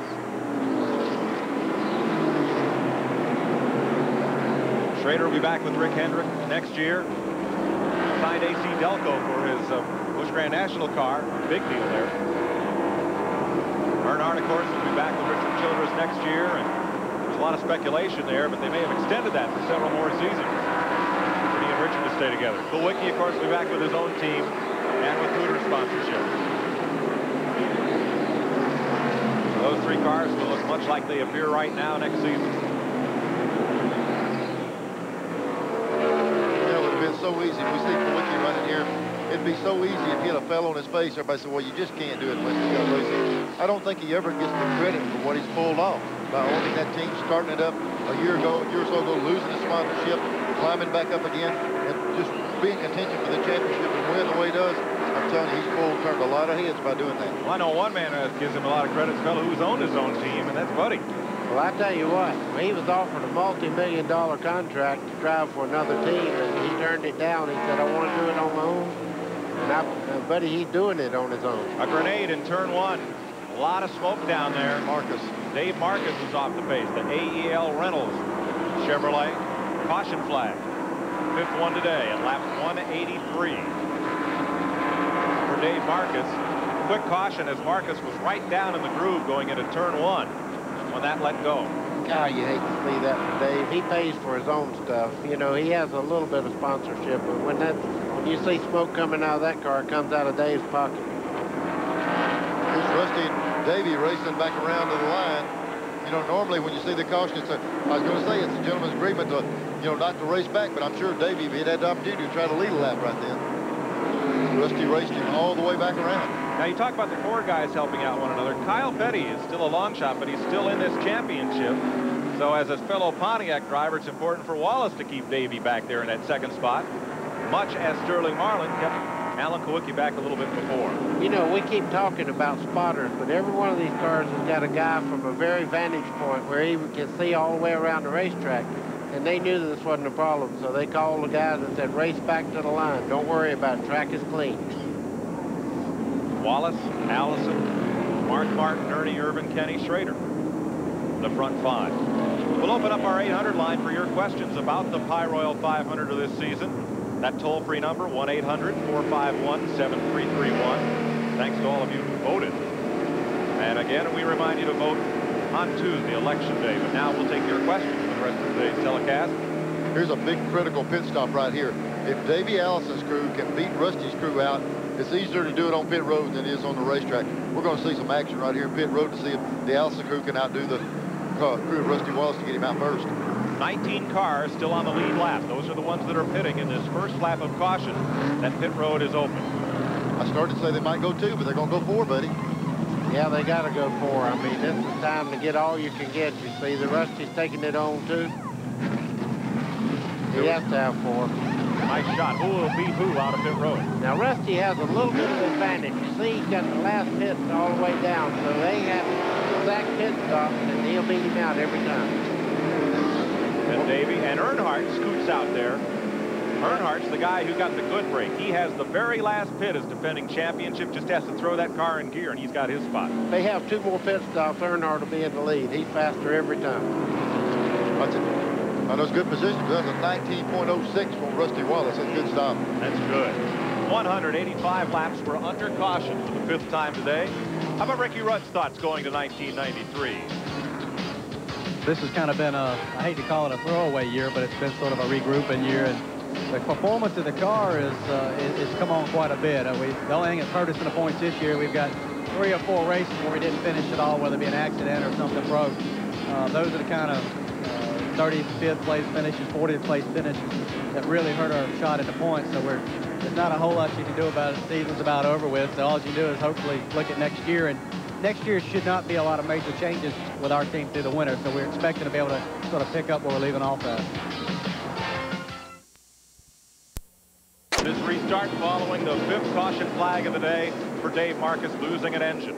Kyle Petty 2 laps down, trying to get one back. Ricky Rudd has climbed back on the lead lap, but for how long? Rusty just streams past him into turn 3.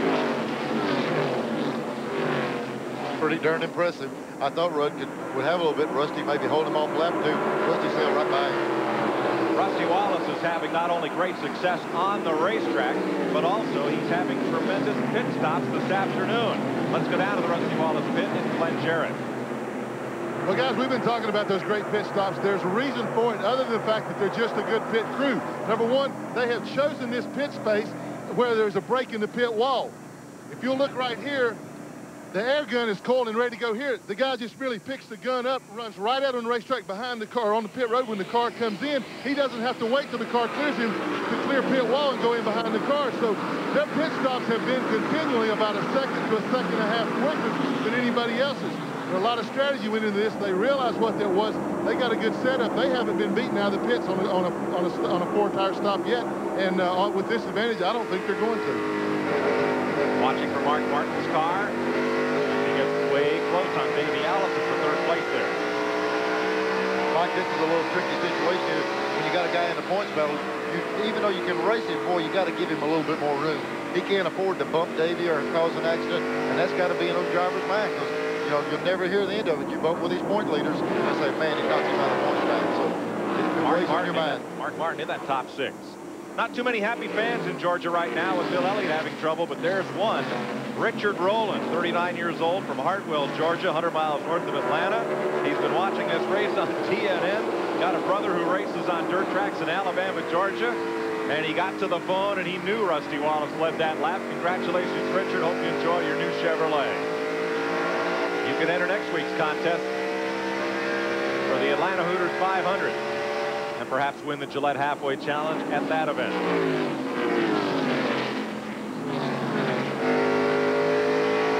Mark Martin and Davey Allison. Now, Martin isn't all that far back. He came into this 178 points out of 1st, but he only trails Davey Allison by 108 points. So he is not out of the chase for the Cup mathematically. Not only that, he's winning races right now, so he's definitely not out of it.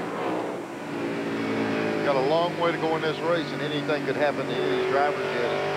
Boy, I tell you, we've seen so many things unfold now, there's no telling what might happen. See Davey keying that mic. He's talking to him in the pits. It's right there on the, you see his hand going to the right. When he straightens up on that spoke on the steering wheel, there's a button. And he'll depress it with his thumb if he talks to him. Down the straightaway, he was talking to him in the pits. He's probably getting lap times from him. And if the race ended right now, 34 points would separate Davey Allison from Bill Elliott. 7 points more back to Alan Kulwicki. Then here again. Bill Elliott stays out on the racetrack making laps. Every car that goes to the garage, as Elliott moves up and completes more laps, it's worth 3 points. He is 12 laps from eclipsing Dave Marcus, who brought out the last caution due to engine failure. And already, after coming back out after those long pit stops, he has picked up 6 points, and those could prove important. Well, I'll tell you what, a while ago we saw the car run around just like this with no smoke. The longer he runs it, the more it smokes. So they just had a time to cool it down again. The problem he's got, if they go extended runs, he's going to have to keep stopping to cool that thing down. That's about the ugliest sounding car when he comes by the front straightaway here. That's the ugly sounding thing. It sounds like he might quit any second. Third place. Davey Allison and Mark Martin get a little close there, chasing Earnhardt, who's now in the runner-up spot. Remember, on that pit stop, Earnhardt in the very last pit, even a better position than Rusty Wallace. Just scooted out there under caution and picked up second spot. Wallace, there's Earnhardt, and there's the battle.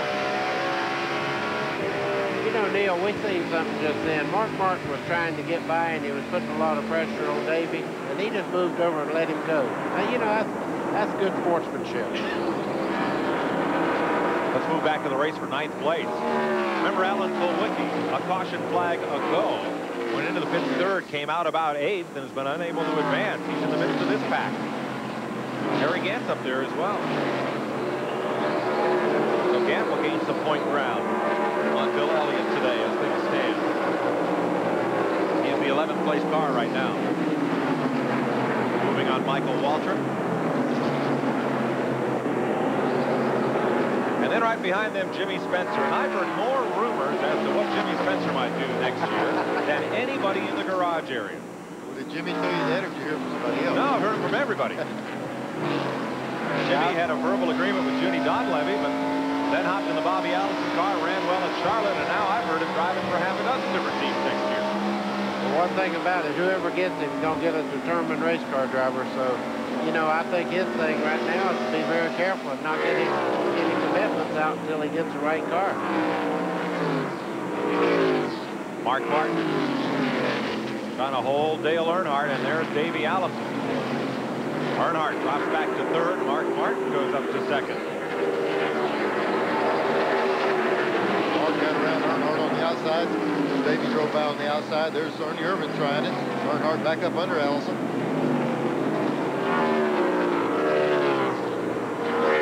You see Sterling Marlin getting back in the action again. He has some terrible track position, but he's back up in the fray now. From second to 6th place is less than 7/10 of a second. I ain't got my stopwatch, but I can pretty well see that. You got a pack up. There they are. Another smoker, man. Ernie, hard into the wall. Tail end first. We don't even have to analyze that one. That was pretty obvious. Caution out. Man, it's going down the turn there. Caution number 6. Rusty Wallace will lead them across. Kyle Petty, Dale Jarrett will be unable to gain back a lap from the leader. Rusty had a 3.2-second lead at the time of the caution, and Irvin went in hard. Yeah, and Ernie was running a super good race. Just mere fact, I guess he thought he was far enough ahead of the 22 to go on down the racetrack, and they hooked together and they sent him right up into the wall. Irvin was the 5th place car. Let's see if we can get an idea of what happened here. There's 4 car on the outside, the 22 coming in. Boy, right in front of, look, the smoke in front of him. There was a car in front of him, might have put some oil down there. Couldn't tell which car it was, but looked like the 22 slid up the track some and got into the side of the 4. I don't know if it had anything to do with that smoke we saw in front of it. I think you're right, Neil. As we look at Irvin, that car's still up against the wall. Well, that's a race car's driver's tendency to do. If you see a car in front of you smoking, you try to drive away from it. Trying to update you further on that in a moment. Everybody headed for pit road. Glenn? All right, guys, let's watch and see what happens. You see we're poised here behind at this break in the pit wall. Rusty Wallace is going to bring the Pontiac in here in just a moment. And watch this guy. He doesn't have to go over the pit wall. He's going to change the outside tires. See him chase that race car down? He doesn't have to wait till that car clears. He chases it. That gives him a tremendous advantage in time getting to that car, getting those right side tires off. As I said earlier, they have beaten these guys out of the pits all day. They're already to the left side tires. Davey Allison's crew right behind me hasn't even gotten there yet. Alan Kowicki went by, but he only had changed 2 tires. Wallace is down and away once again, leading Davey Allison out of the pits. Great pit work. Great strategy. Again, that's good strategy for Kowicki, because the only way to get back to the front is to have a much quicker pit stop than anybody else. And he did just then, again, by taking on only 2. I tell you, that thing Glenn's really showing us something right there. The guy that changes the front tire, he can actually run across in front of the car and almost be there, but the other guy's got to wait for the car to go by before he goes out, so that's a big advantage. They're trying to pry Ernie Irvin's car loose from the wall here in Phoenix. We'll be right back. From the Nashville Network is being brought to you by Haviland Formula 3 Motor Oil. Add more life to your car. We're back under caution. Ernie Irvin ending up in the wall. Alan Kowicki is the leader. Ted Musgrave led a lap. 3rd time he's led this year in the Wide World of Apps Jasper Engine Sport. He did not elect to pit when the rest of the leaders came in, so he picked up 5 bonus points. Still working to free Ernie Irvin's car from the wall down in turn number 1. We'll show you this replay again. The smoking car that we spoke of appears to have been Bill Elliott's. That's hard to call. You know, there was room left on the bottom of the racetrack. You know, Sterling's in a little wide, Ford's trying to get in some, and they just got together. I don't think Elliott's car contributed as far as putting anything on the track, maybe seeing the smoke or something, but, you know, the 22 car was up the track a little bit. We've already had the wreck back in the corner now. Ernie's backing. Look, the fuel coming out the overflow out of the back of the car. So he's backing in. Does this bring the season toward a close like it started? Daytona 500, just short of halfway. Same 3 cars, Bill Elliott, Ernie Irvin, Sterling Marlin. Different results. I'm telling you, to hit that hard in the back to knock that hose completely off of the tank, that had to be a hard lick in the deal. Yep. I tell you, he took a shot there. And here's Elliott's car. They're trying, well, they got this caution to see if they can do something to cool her down. They've got it cut off again. The motor shut off working on it. And these caution laps will keep him from losing further ground. 206 laps complete. Alan Kowicki the leader after a 2-tire change. Everyone else took on 4. Long pit stop for Hut Strickland in the Kellogg's car. Rusty Wallace in 2nd. Dale Earnhardt in 3rd. Davey Allison. Mark Martin. That's the way they'll take the restart here. Morgan Shepherd will be back with Leonard Wood next year in the Wood Brothers. We asked Leonard what he has to do to get ready for 93. Well, you just constantly doing research work, you know, in the engine department, testing, you know, at Daytona and Talladega, you know, before the upcoming Daytona race. And you just spend all your time testing, whether it's at the track or whether it's at home on the engines. And then, of course, you do a lot of testing at the track with the engines also. Of the Pyroil 500 is being brought to you by Smooth Busch Beer and easy drinking Busch Light. They've just taken the green flag for the restart without Ricky Rudd. The Tide Chevrolet coasted onto the front straightaway pit and has been pushed behind the wall. Alan Kowicki leads this. Rusty Wallace in 2nd. Dale Earnhardt is 3rd. Davey Allison is 4th. Alan made a good move, just like Glenn was talking about. He just put 2 tires on, let him lead this race. But that track positioning is so good, he might be able to stay out there. You notice Rusty Wallace is beginning to drop back. Earnhardt just went by him, as did Kyle Petty.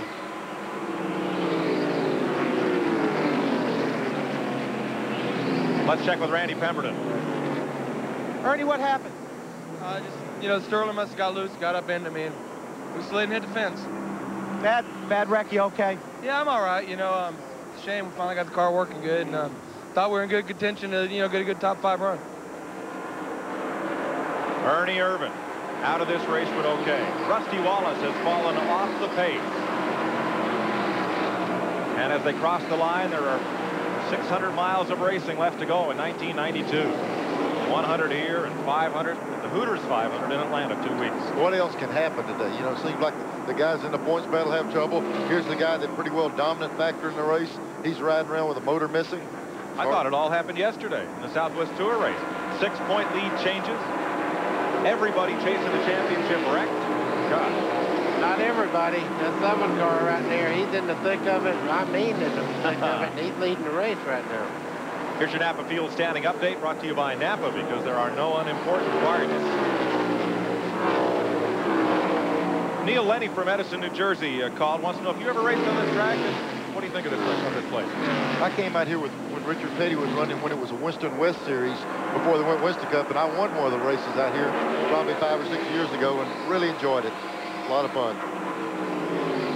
Rusty Wallace led 95 laps. Alan Kulwicki's been out for 25 today, trying to lead the most laps to get those extra 5 bonus points.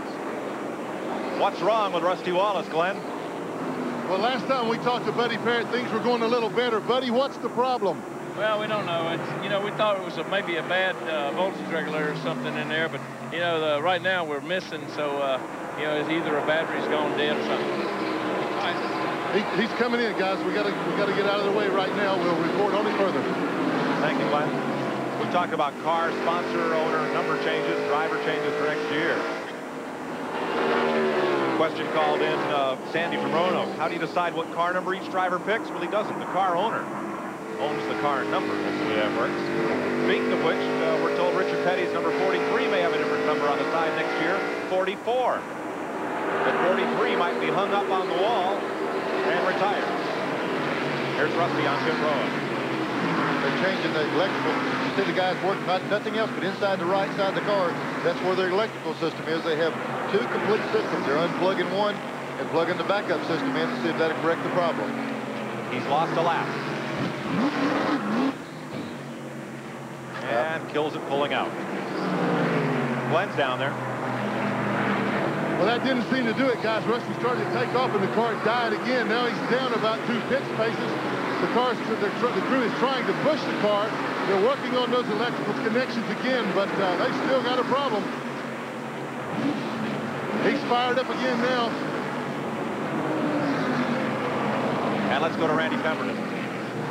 Well, Ricky Rudd is behind the wall. The crew furiously working on the car. They just ran a radiator from back in the garage area. Already, the old radiator is out. The new radiator is in. It'll take them a matter of seconds before they have this baby hooked up. Of course, they're going to have to put some water in it, and hopefully Ricky hasn't blown the engine. And to answer Mark's question from Richmond, Virginia, Ricky will be back with Rick Hendrick next year. There's Rick Mast, you see. He's run a tremendous race all day today. He's been in the top 10 all day. Give him a good call, because he's had a tough season up till now. Rick Mast, driving for Leo Jackson. He'll be back there next year for Richard Jackson, rather, in the other school car. Yeah, but he's going to be in a Ford next year. Right. The one team will run a Ford, and Harry Gant will stay with a Chevrolet. Both those drivers carrying a special message on their cars today. Thanks for the memories, King Richard, it says on the quarter panels and the deck lid, both those Skoal cars. Echoing all of our feelings. Rusty Wallace made a 1-and-6-second pit stop. He's back in again. Boy, they look like they were under control. What's going on? They're still playing around with that electrical stuff. It almost gets confusing. There's so many things in there. Which systems I have hooked up to. They're playing around trying to fix it. 220 laps complete. 92 to go, and Alan Kulwicki trying to wrest the point lead from Elliott and Allison.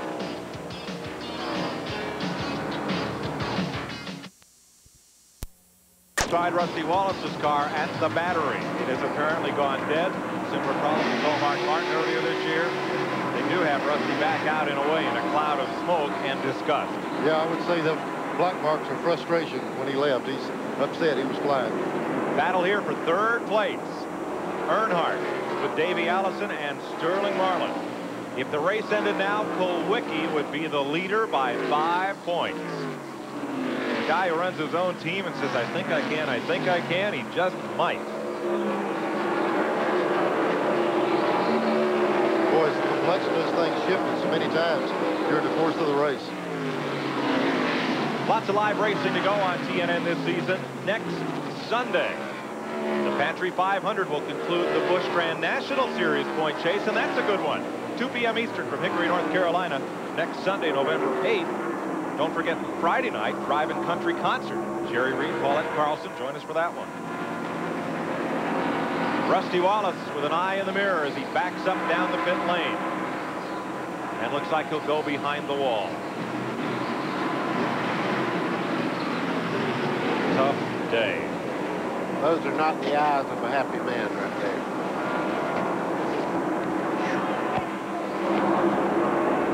Here's a happy man. Alan Kulwicki won the inaugural race here in 1988. His first Winston Cup win, and remember, he took a Polish victory lap, drove around the track in the wrong direction to go to victory lane, a move he had planned for years. So please don't write in about that. We mean it enduringly. That's what he called it, not me. Thank you, buddy. That's what he called it. They're putting a battery in the car, but they're putting it in the right floorboard. It's so hard to get the batteries out of these cars where they look. It looks like they're just putting a spare battery inside the car. Glenn? Well, we're standing by. The crew is kind of guarding Rusty right now. He's sitting in the car. He's awfully disgusted. Rusty, what happened? I had a battery problem. The battery shorted out, and the ignition quit. So they're putting another battery in right now to try to get it going. I believe we got it right now. Thank you. Okay.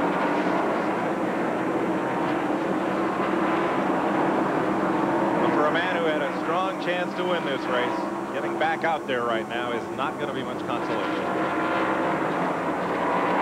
Tell you what, Jimmy Spencer's running this thing like it's a half-mile dirt now. From the center part of the corner, he turns her sideways and just stands in the gas. He's the fifth-place car. There he goes out there. Davey Allison right behind him. Earnhardt is third to Alan Kulwicki and Mark Martin. Sterling Marlin is fourth, then Jimmy Spencer, and then Davey Allison. Yeah, Davey's either backed off the pace. He's lost 2 seconds to the leader last 2 laps, but he was in a lot of traffic, and he might have just backed out of it, or either there's just one by him. It's hard to tell. Here comes Sterling Marlin up on Earnhardt, and Spencer takes the opportunity to move under Davey Allison. Turn 2. Dogleg in the backstretch. Davey ducked underneath Sterling. Man, that didn't look right. All of a sudden, Sterling just drops out of it. Looked like Sterling got loose up off of that corner. You can see the car wiggling a little bit, and Davey drove right on by him on the inside. It's a little deceiving when you see that shot, because coming out of turn number 2, then they have that dogleg in the middle of the backstretch where you don't expect the cars to turn, but actually they do. Let's look at it again. Same place. Out of turn 2. Make a sharp left right here. Go out to the outside wall and then drive back to the inside again. It's a pretty good sized dogleg back there. Let's have another look at it. As Sterling Marlin ahead of Davey Allison came off the corner. Now this is in replay. There's Sterling on the inside. Looked like Sterling broke loose when we were behind. Let's see if we see that. Yeah, see the rear wheels come out from the back of the car. Look at that wiggle. He slipped the car to Sterling, had to roll out of the throttle. When he did, Davey had enough momentum. He just drove to the inside. Sterling broke the wheels loose up off the corner. Davey looked like he was lucky to clear him. It's one of those deals he probably figured he's better off in front of him if he's having that kind of problem, even though he might be thinking about this points deal. There's Davey trying the outside of Earnhardt.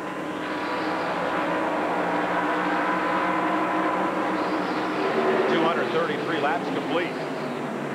Kulwicki, Martin, Earnhardt, Allison, and Marlin. That's the front 5.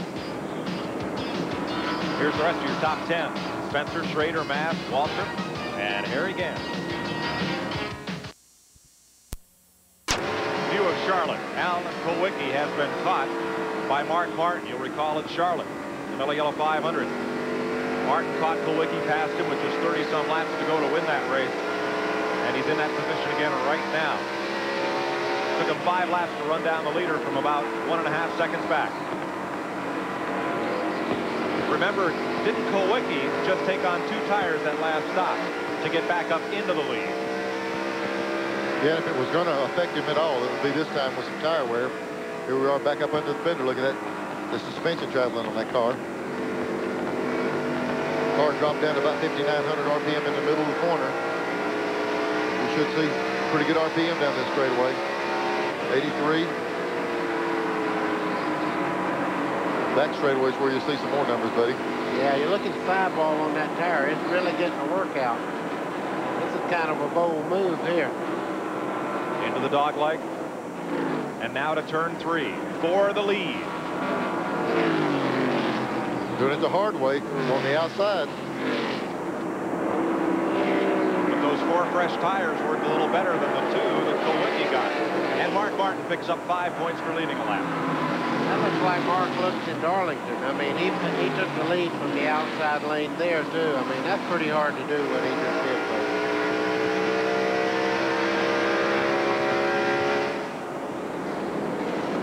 So Kulwicki is now second. Davey Allison is third. A while ago, that move Davey made around those other cars got him back up in third place. He's in good shape again. And it means we would go to Atlanta with Allison leading Kulwicki by 5 points. You know, we see Kyle Petty right there behind him, but Kyle is 2 laps down. If he hadn't had that trouble early, he'd be right in the middle of this thing. Kyle cut down a tire, had to make a pit stop under green. 5th place, Jimmy Spencer, giving the Bobby Allison car another great ride. It's not definite he'll be in that car next year. Still some speculation. No word yet on who the sponsor might be, or where Spencer would land, or who would drive Allison's car, but that's the speculation. That's the key to the whole thing. I'm sure if Bobby had a sponsor right now, he would go in this car without hesitation at all. They're a good combination. I'd like to see them get hooked up. The other big question, Tom of New York called in, who'll drive Richard Petty's car next year? Currently, the speculation is Rick Wilson in the King's seat, and that the number would change to 44, that 43 would be hung in the rafters and retired. Ernie Irvin in the garage. Bill Elliott just moved past Ernie based on laps completed up into 32nd place and would be 28 points out of the point lead if the race ended right now. There's Elliott still limping around the racetrack, putting on important laps because each one of those positions he gains is 3 more points. I'm sure he'd like to be leading this race. Folks, I promise you, he'll take that ride right now. He's in the garage area. He's just at a dead standstill, can't gain anything. Watching the race here for 14th, Brett Bodine. His car owner, Kenny Bernstein, had a tough day at the races, losing in the first round. And the Winston Championship of NHRA going to Joe Amato. Now, Ricky Rudd is many laps down after having been behind the wall. But Bobby Hamilton in the Country Time Ford, racing there with Brett Bodine. 14th place. Just ahead of them, there's Derek Cope, the 13th place car, just ahead of Rudd. Here's a Napa Field standing update brought to you by Napa because there are no unimportant parts.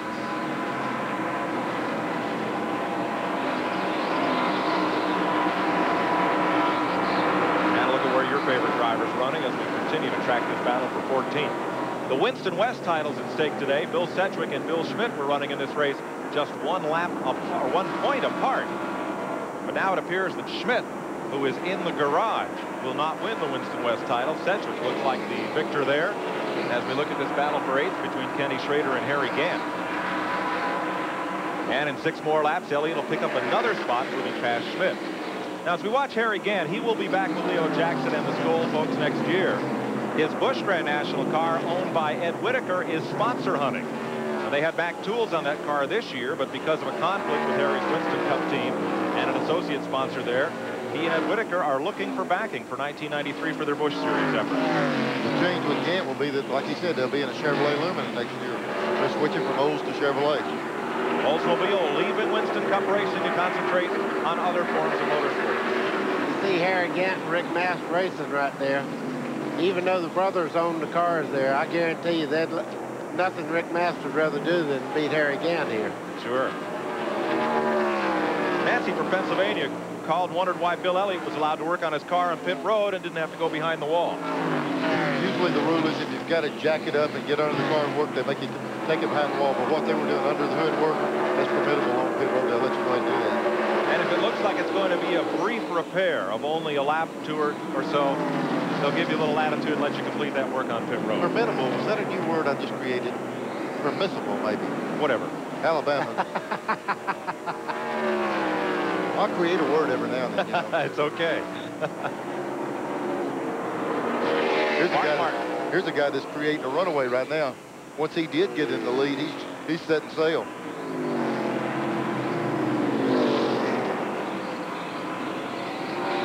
.248 laps are completed. 64 to go. Here at Phoenix, this man in command, Mark Martin, trying to win his sponsor's race. Over Kulwicki, Allison, Marlin, and Spencer. 5 Fords out in front.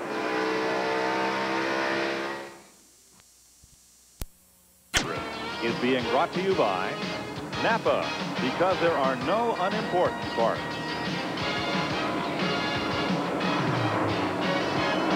Packed house here in the Arizona desert with Mark Martin leading. He just went past Bill Elliott once again. Elliott would fall to third in the points if the race ended right now. And with Alan Kulwicki now in second place in the race. That's how the points would stack up going to Atlanta. We may have one more pit stop in this race. How about it, Glenn? Well, Mike, I talked to Steve Mill, the crew chief for Mark Martin, and he said they were due in on about lap 285, so that's all they're waiting on now. I asked him how Mark said the car was. He said it was just a little bit looser than it would like for it to be. They want to tighten it up just a little bit. Things are a good bit calmer in this pit than they were the last one I was in, I'm glad to say. I think so. Alan Kulwicki has been caught by Davey Allison, but remember, Alan, I'll tell you, for a car that only took on 2 tires on its last pit stop, Kulwicki's Ford is running extremely well. Yeah, but he's got a mirror full of that 28 car. Davey found the groove a little bit higher coming through 3 and 4 up there, and he picks up a tremendous amount of distance on everybody through that area there. Kulwicki, graduate engineer, designed front-end alignment equipment before becoming a full-time racer once again. Wally Dallenbach and Mike Waltrip, this battle is for 11th. Mike, that might be one of the keys to Kulwicki. The key to a race car is that front steering geometry. Making the cars cut and turn when you want to. Alan's cars always handle good. He might have a little edge on them.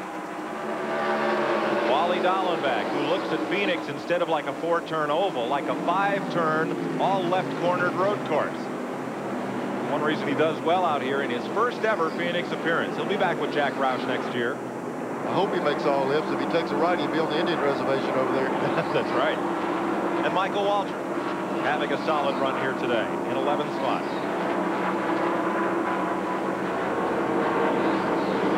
See Derek Cope, the third car going through there. He just never has gotten the handle back since they made that first adjustment today. No, you're right, buddy. All these cars are still on the lead lap. Cope in 13th position now. There's Darrell. Walter finished second here at 91. He's closing in on the 3 car. That's for 6th position. Mark Martin's opened up a 4.6-second lead on Kulwicki, or is it Allison in second place? Boy, did he make that look easy. He passed him on the outside going in the corner now. Here comes Kulwicki back up on the inside. But I think if he's going to pay the price for those tires, it's going to show up now. He's got a lot of laps on that one set. I tell you, Davey made a move on the racetrack a while ago, and he's got a groove that's just a little bit quicker through here. Now everybody will watch him, and they'll pick it up, too. And it looked like Kulwicki, as he did earlier, let Davey dive underneath and then drop in to conserve what he's got left. Lots more live racing coming up on TNN this season. In fact, we'll be all winter long out here in Phoenix every Sunday with the Slick 50 Sprint Car World Series. 6:30 p.m. Eastern Time, Sunday, November 8th. Our first telecast kicks it off. 10 weekends. Sprint car racing all winter long, so you get your weekly racing fix only on the Nashville Network.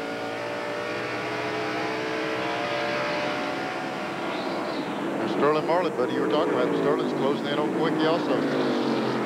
Now, with that pass, if the race ended now, Davey Allison would lead by 15 points going to Phoenix. Or excuse me, this is Phoenix. Going to Atlanta. Bill Elliott would be 30 points out of the lead.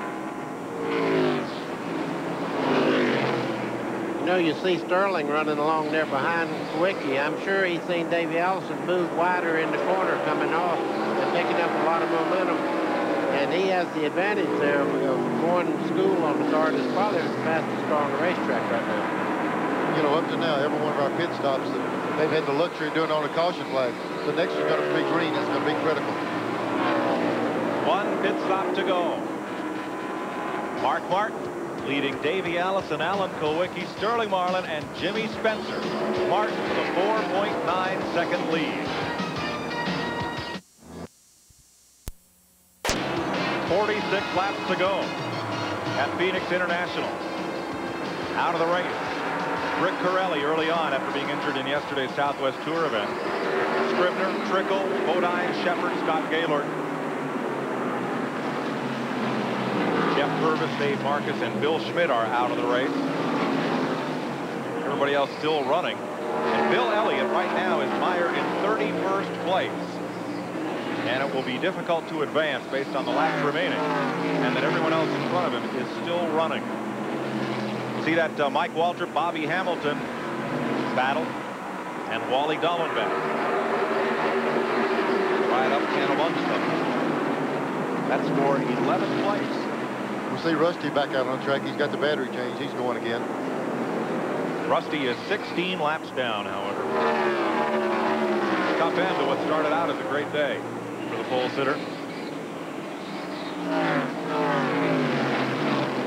And Bill Elliott's back on pit road. Meanwhile, Alan Kulwicki on that last pit stop took on only 2 tires.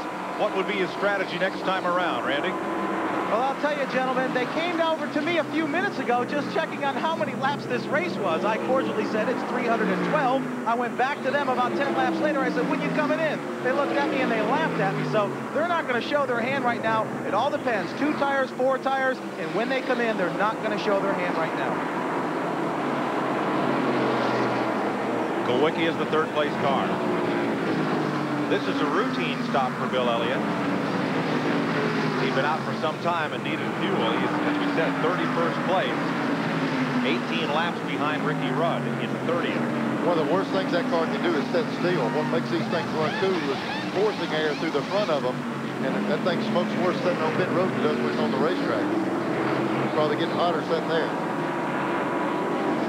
Charles from Louisiana called, asked about the schedule next year. We'll add New Hampshire. It's the Cup race at Bob Baer's beautiful New Hampshire International Speedway, where TNN's been televising Busch races this season.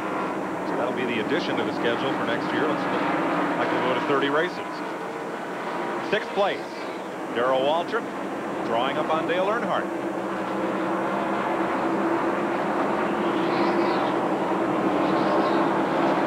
They've been racing like this for about 20 laps.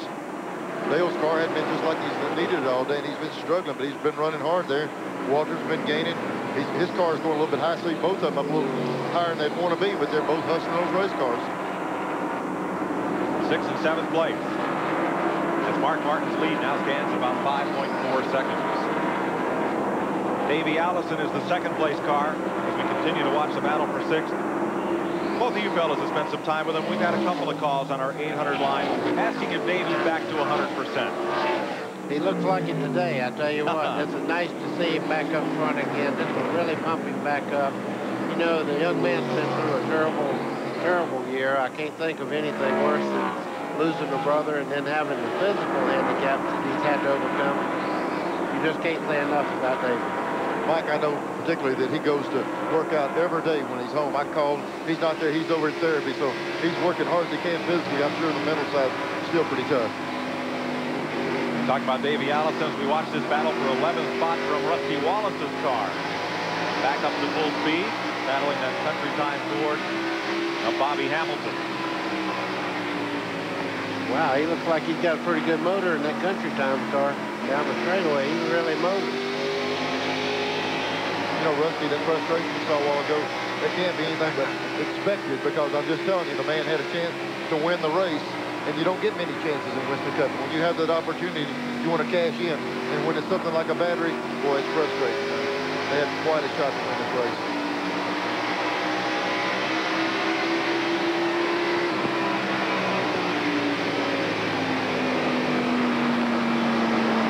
Working on trying to get by on the inside. This, of course, not for position. Wallace is 16 laps down in 28th place. Kyle Petty on pit road. Richard Petty on pit road. And this may start scheduled pit stops at lap 275. You know, you see 1 or 2 of them trickle in. Here comes another one. Here comes Brett Bodine turning in also. So it's getting close for the call for these guys to get in and get back out. So it looks like amongst the leaders we will see that one final pit stop. And it looks like it'll come under green. Brett Bodine will be back with Kenny Bernstein next season in the Quaker State Ford.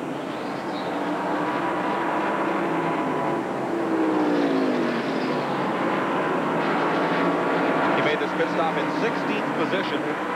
First of the cars 1 lap down. And he went with 2 tires. So we were questioning while we were on commercial, will the guys go to 2 or will they go with 4 tires? The 26 car went with 2. So maybe they saw something with Alex Wicki. He's had 2 tires on. He's been up front maybe they can do it with 2 tires only. Richard Petty back on the racetrack. He is but 3 laps down. He'll go back 2 laps down when the other driver stops. Fresh towel up there, clenched in his teeth. Saturday night, November 14th. Don't miss it here on TNN, 7 p.m. Alabama salutes Richard Petty. An all-star 3-hour concert with Joe Diffie, Lori Morgan, and a lot of special guests. Saturday night, November 14th, live, 7 p.m. Eastern on TNN. Richard Petty looked like a walrus coming down through there with that split rag in his mouth. Here's the 6-car leading the race, and here's the stuff that's making it do that, the spring and everything. He's got the right combination on the car.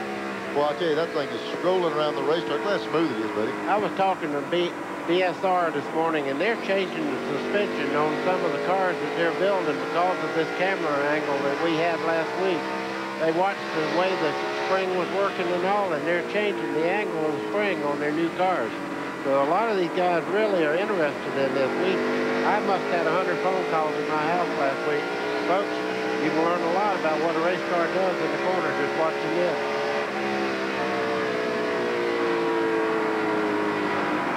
Dale Earnhardt, 6th place car on pit road. There's a question. See the number on the roof of that car? Mark from Texas called in and said, why do the numbers on top of the car face the infield? Well, they do, Mark, when you're in the front straightaway. But they face us when that car is on the back stretch or when it's up in the corner. It's also for the scores, too. The scores are located on the inside of the racetrack, and they got it on there where you can see the top of the car with big high bank tracks. 2 tires for Earnhardt, 10 seconds, not bad. Good stop, 10.8, gets it back out. Pit stops continue under green. Ron Hornaday with Ron Esau in relief is on pit road.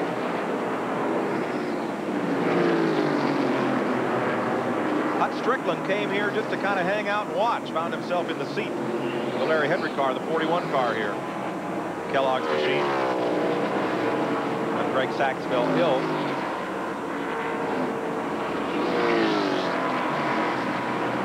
Mark Martin continues to lead as the Hornaday car completes its stop. And I'm corrected, Ron Esau is in the 24 car. Hornaday still in his car today. Although they had named Esau as a relief driver for the New Southwest Tour champion. Sterling Marlin coming down pit road while we see Mark going up the back straightaway. This is the first of the front 5 cars to pit. Sterling Marlin in 4th place. And we had one question about that number 22. Now he's got Bill Sedgwick, who will be the new Winston West champ, in front of him trying to obey the speed limit. They're really crawling along down there. Man, I tell you, he's holding Sterling up quite a bit there. Leader is in. Mark Martin is on pit road. It looks, you feel like you're crawling when you're leading one of these races. Glenn Jarrett there.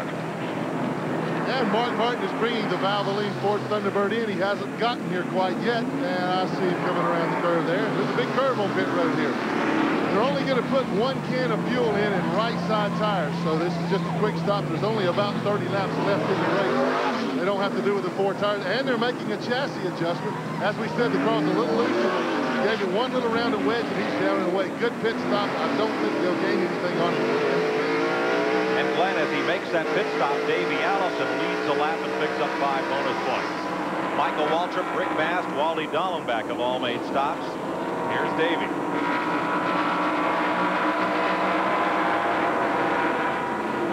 Up, we have a spin. Turn 4. This is going to put Davey pitting on the caution. It's really going to fall his way now. Jeff Davis, one of the Winston West drivers, spins, gets down to pit road, but caution is out. What a terrible break for Mark Martin. Yeah, did Davey get him a lap down by doing that? Was it so slow into the pits, it's hard to say. Not sure. He may be on the tail end of the lead lap. As they come around to caution, Martin's car is in turn 3, and Davey's coming out of turn number 2. Just barely beat him out. Boy, that really paid off because it could have trapped him. Today, the first race that Davey Allison has led since Darlington. You know, if they'd have took 4 tires on Neil, he'd be a lap down right now. That was a very smart call with just these few laps to go. Boy, I tell you, this right here is going to give Davey the luxury of coming to getting 4 on the caution, though. So it really fell in his favor. Davey Allison, Alan Kulwicki can make those stops, but now Mark Martin's at the tail end of the line. If these guys get tires, he may have to come back in. Let's find out. Allison and Kulwicki are in the pit lane under caution here at lap 285. I see Mark Martin's on the inside. He'll probably come in and get left side tires now and just give up that track position. Here he comes down pit road now. Allison into his pit stall. Kulwicki a little further down. Darrell Waltrip in. You saw Bill Elliott smoke on past. They laid the wedge wrench. The guy catching the gas, he laid the wedge wrench up on the right rear of the deck lid. The guy will reach up there now. He's going to make a chassis adjustment. He's on the other side of the car. They're jacking on the other side, and I don't know how many rounds he put in it. Neil, you're an alert little fella today. I'm going to tell you what now, that's a good call. He's beaten Kulwicki out of pit road. Allen gets 4 tires. I saw Spencer going right out behind Allison. Glenn Jarrett. Well, Mark Martin came back in for left side tires. No fuel, no more chassis adjustments. These guys were awfully upset that the caution came out. Obviously, now they're going to be behind in the deal. Mark's going to have to pass a lot of cars, but he still has 4 fresh tires as well. And Kulwicki did not appear to have a very good stop. He's going to be well back in the field when they get the restart. Yeah, he's even back behind the 6 car after he stopped. 286 laps down. 26 laps to go. Well, the pit stop question is answered.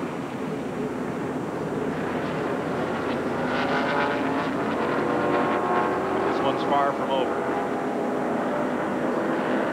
Bill Elliott continues to putter around here in 31st place, trying to hold on to whoever will be the new point leader. We'll be right back to Phoenix after this. 26 laps to go. Nail-biting time. I tell you what, that didn't cost Mark Martin too much. We see Davey Allison right on the pole. Here's Glenn. There's a fire on Bill Elliott's car. I think some of the oil that they were trying to stop, we saw him a while ago patching that valve cover gasket, but some of the oil has gotten out now and it has caught on fire. It's nothing serious. Bill is still in the car. They have a fire extinguisher on it, but just more problems already to a woeful day.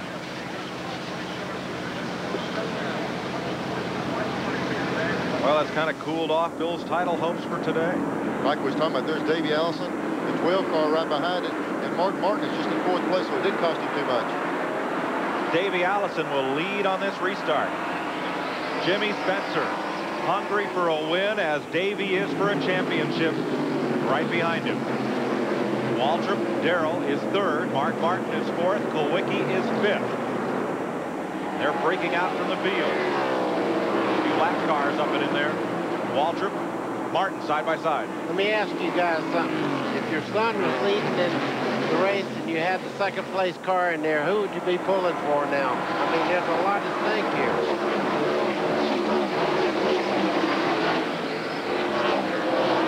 The black flag put on 1 car, but it's back in the middle of the pack. It won't affect the leaders.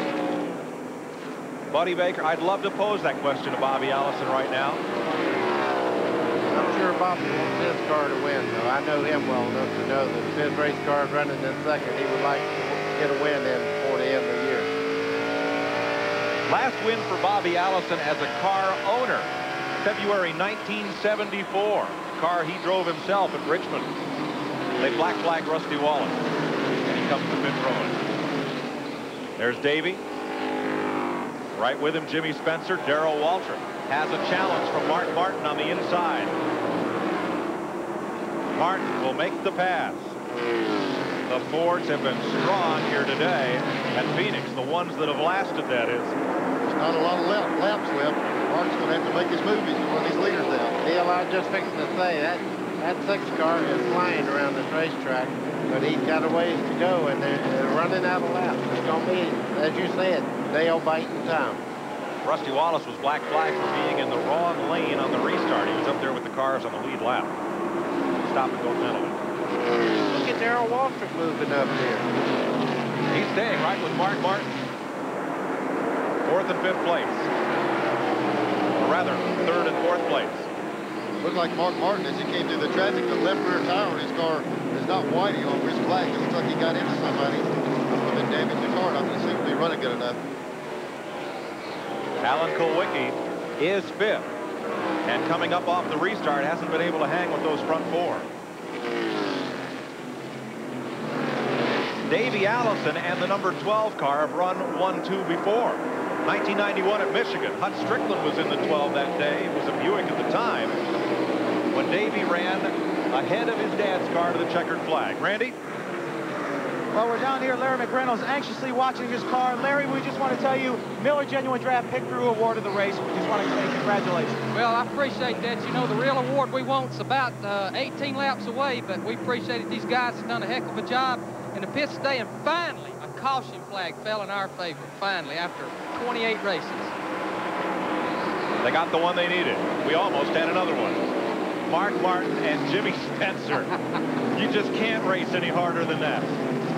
And there's two of the most intense guys in this business. And Alan Kowicki's moving into the fray here. I tell you what, these last few laps, you see who's got the beef right now.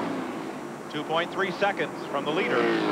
Back to Mark Martin in second. I think Spencer put 2 tires on. I'm not sure, but he moved way up to second. I think he put 2 tires on that stop. It might be a little bit of difference right now. There's your front 5.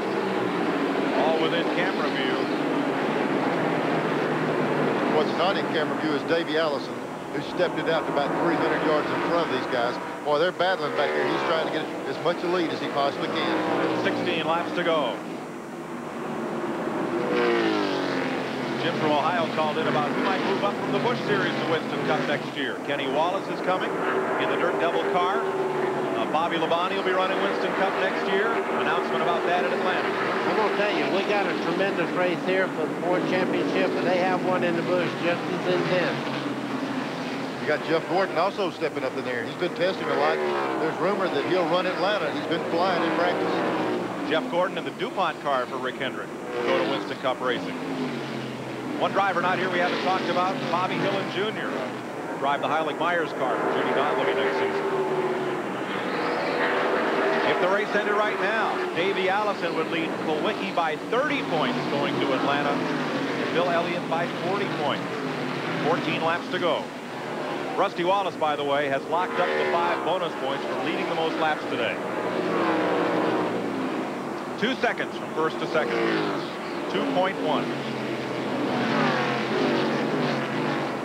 Sterling Marlin and Derek Cope running well once again. And Cope is shown up here as the 7th place car. So he's come right back and stayed on the lead lap all day and has run hard, battling Marlin and Kenny Schrader. There's Davey trying to get a lap, get back around Rusty. Rusty had to come in for that extra stop, and there's Davey getting around him now. Rusty many laps down. No reason not to let him go. I guarantee you, though, Davey's glad to have him in between he and Mark Martin right at the moment. So 2 cars run a little bit faster than Davey would run right by himself out there. There are the leaders. There's Mark Martin coming up. Waltrip. Kowicki. Mark is cutting into that lead, Mike. Yes, he is. Mark Martin is closing it down, it appears. Bill Elliott comes to pit road. Did you hear Rusty in that throttle, Neil? I guarantee you it's like ice skating out there right now. You can hear the car almost break loose. Elliott's coming back down pit road while this is going on. I'm reading through these 800 questions. Dale from Nevada wants to know, why doesn't TNN post NFL scores? Because there's only one live sport on TNN, and this is it. No stick ball. Auto racing. Alan Kowicki and Darrell Waltrip going right after it there. That's 3rd place. 10 laps to go.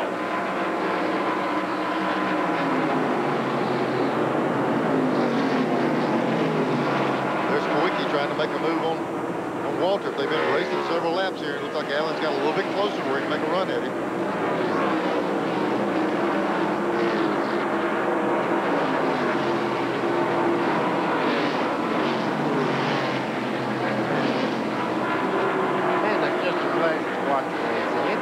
Racetrack, and you always have action going on there.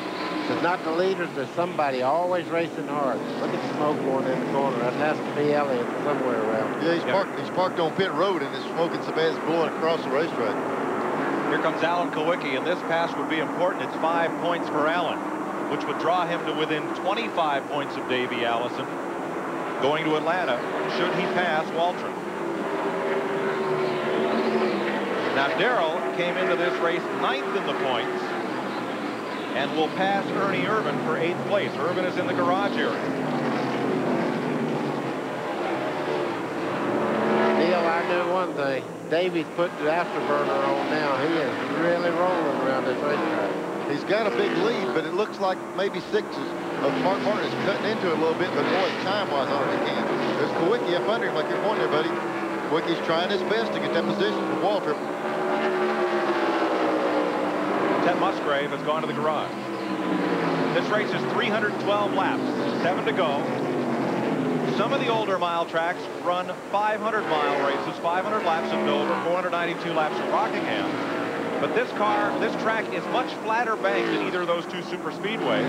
So to keep this race at about 3.5 to 4 hours length, they run it 500 kilometers, and we're told that the race in New Hampshire next year will also be a 500-kilometer race.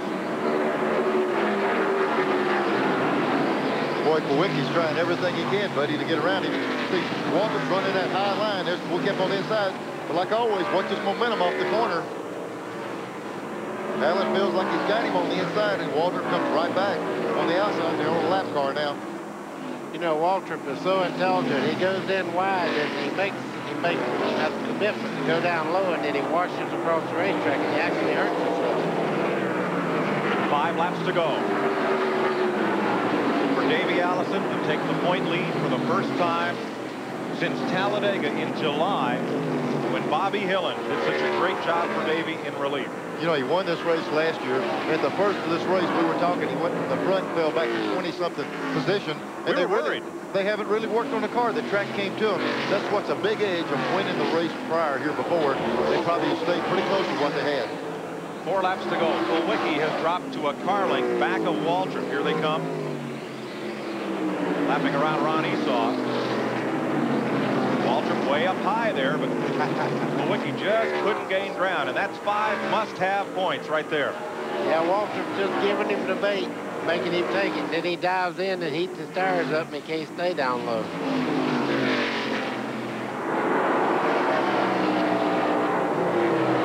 Davey Allison just counting the laps off. 3 to go.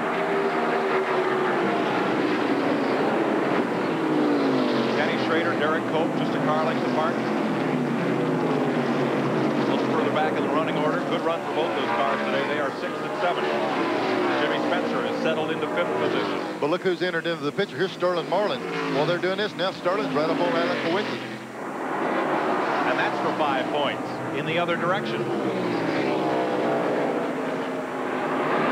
Great race here for 3rd.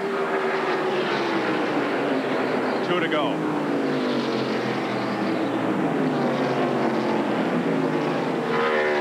Running that high line. Here's Sterling now. Sterling trying for position.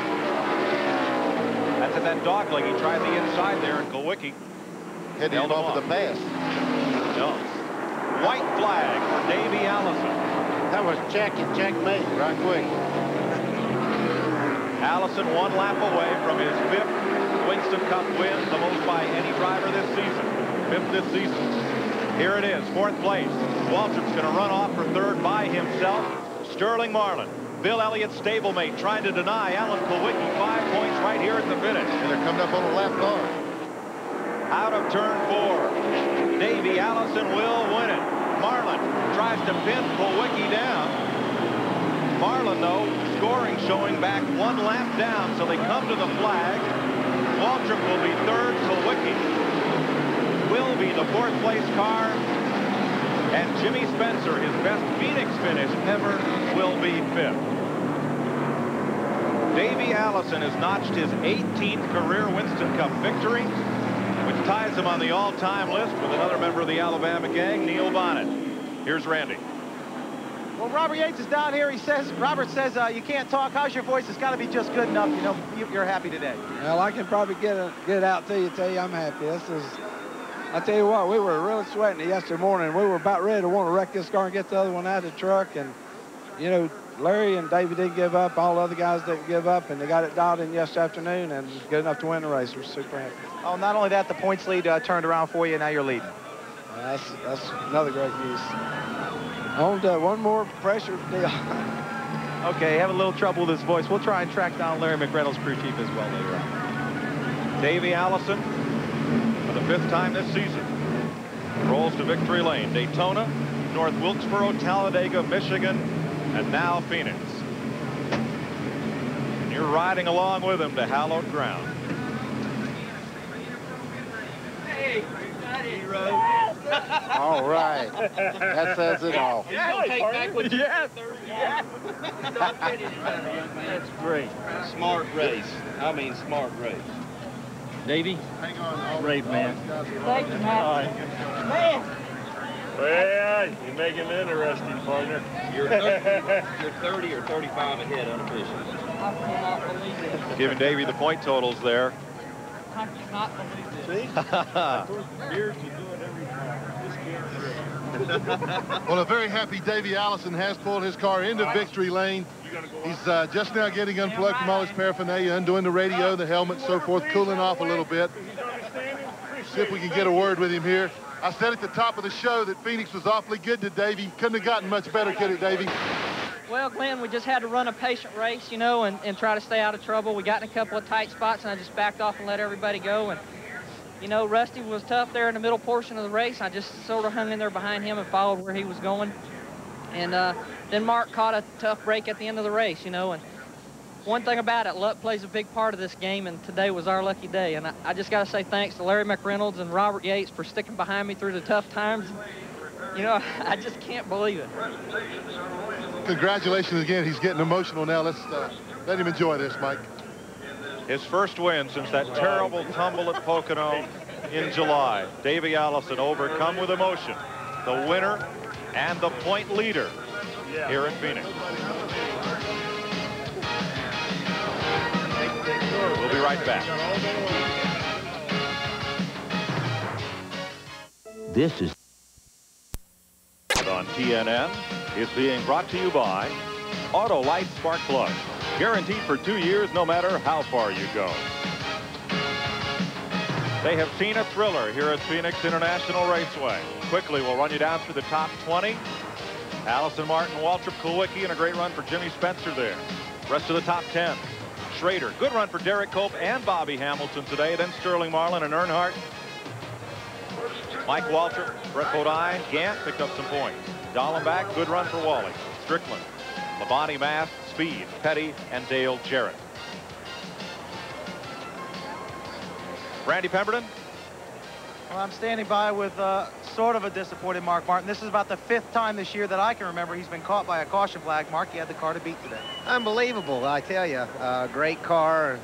I want to thank that Valvoline team. You know, they kept their chin up after last week, and we came out here to win this race, and well, it was looking pretty good. We had a nice lead there, and we were going to just do our pit stop and you know, have a comfortable, you know, situation for the pit stop. And it was time for us to come, and we came, and you know, it just needed to go a couple more laps for us, you know, so everybody else would come. You know, that's the way it goes. We got beat today, and we'll get them in Atlanta. Thanks, Mike. Well, Mark Martin rises to 5th in the point standings. He's just 15 back of Kyle Petty, who's 58 behind Elliott. Elliott's 10 behind Kulwicki, and Allen is just 30 points behind Davey Allison. And the pressure builds to Atlanta. We'll be right back. Work has been brought to you by Goodyear, #1 in tires. By Haviland, Formula 3 motor oil. Add more life to your car. And by cold-filtered Miller Genuine Draft and Miller Genuine Draft Light, taking the country by storm. Standing by with Paul Andrews, crew chief for Alan Kulwicki Sport, and pretty good day. You guys are in 2nd place now, only 30 points out of that lead, Paul. Yeah, that's true. You know, we kind of give some of that away, too. You know, we had a couple of bad pit stops and one bad one at the end, which really, you know, did give it quite a bit away. We should have come out 2nd behind Davey. We had a bad pit stop and didn't. But, you know, that's still good. You know, it's been an excellent year for us. You know, we're 35 points out of 1st and 2nd. We're ready to go. We'll see what happens at Atlanta. We're going to go test there Wednesday and Thursday, and we'll just see. Well, a couple of times you guys only changed 2 tires to get Allen back out to get those bonus points, right? Well, not only to get the bonus points, we had a bad pit stop earlier in the day also, and we wanted, the second time we took on right sides, we wanted to try to catch up. That was about the only way to do it. You know, everyone's so competitive on pit road. You got to have an edge, and that was our edge at that time, which it worked out for us. You know, we were just lucky that all the cautions fell our way, and it did work out. You know, Alan drove real hard all day, and you know, those two stops, we kind of let him down a little bit. The Hoover Ford was good all day. Okay, thanks, Paul. Mike? Thanks to Glenn Jarrett and Randy Pemberton on pit road. Well, Neil, Buddy, the top 5 are within 98 points going to Atlanta. Who's going to win it? The guy that finishes in front. I don't know who that'll be. But it sure has gotten closer.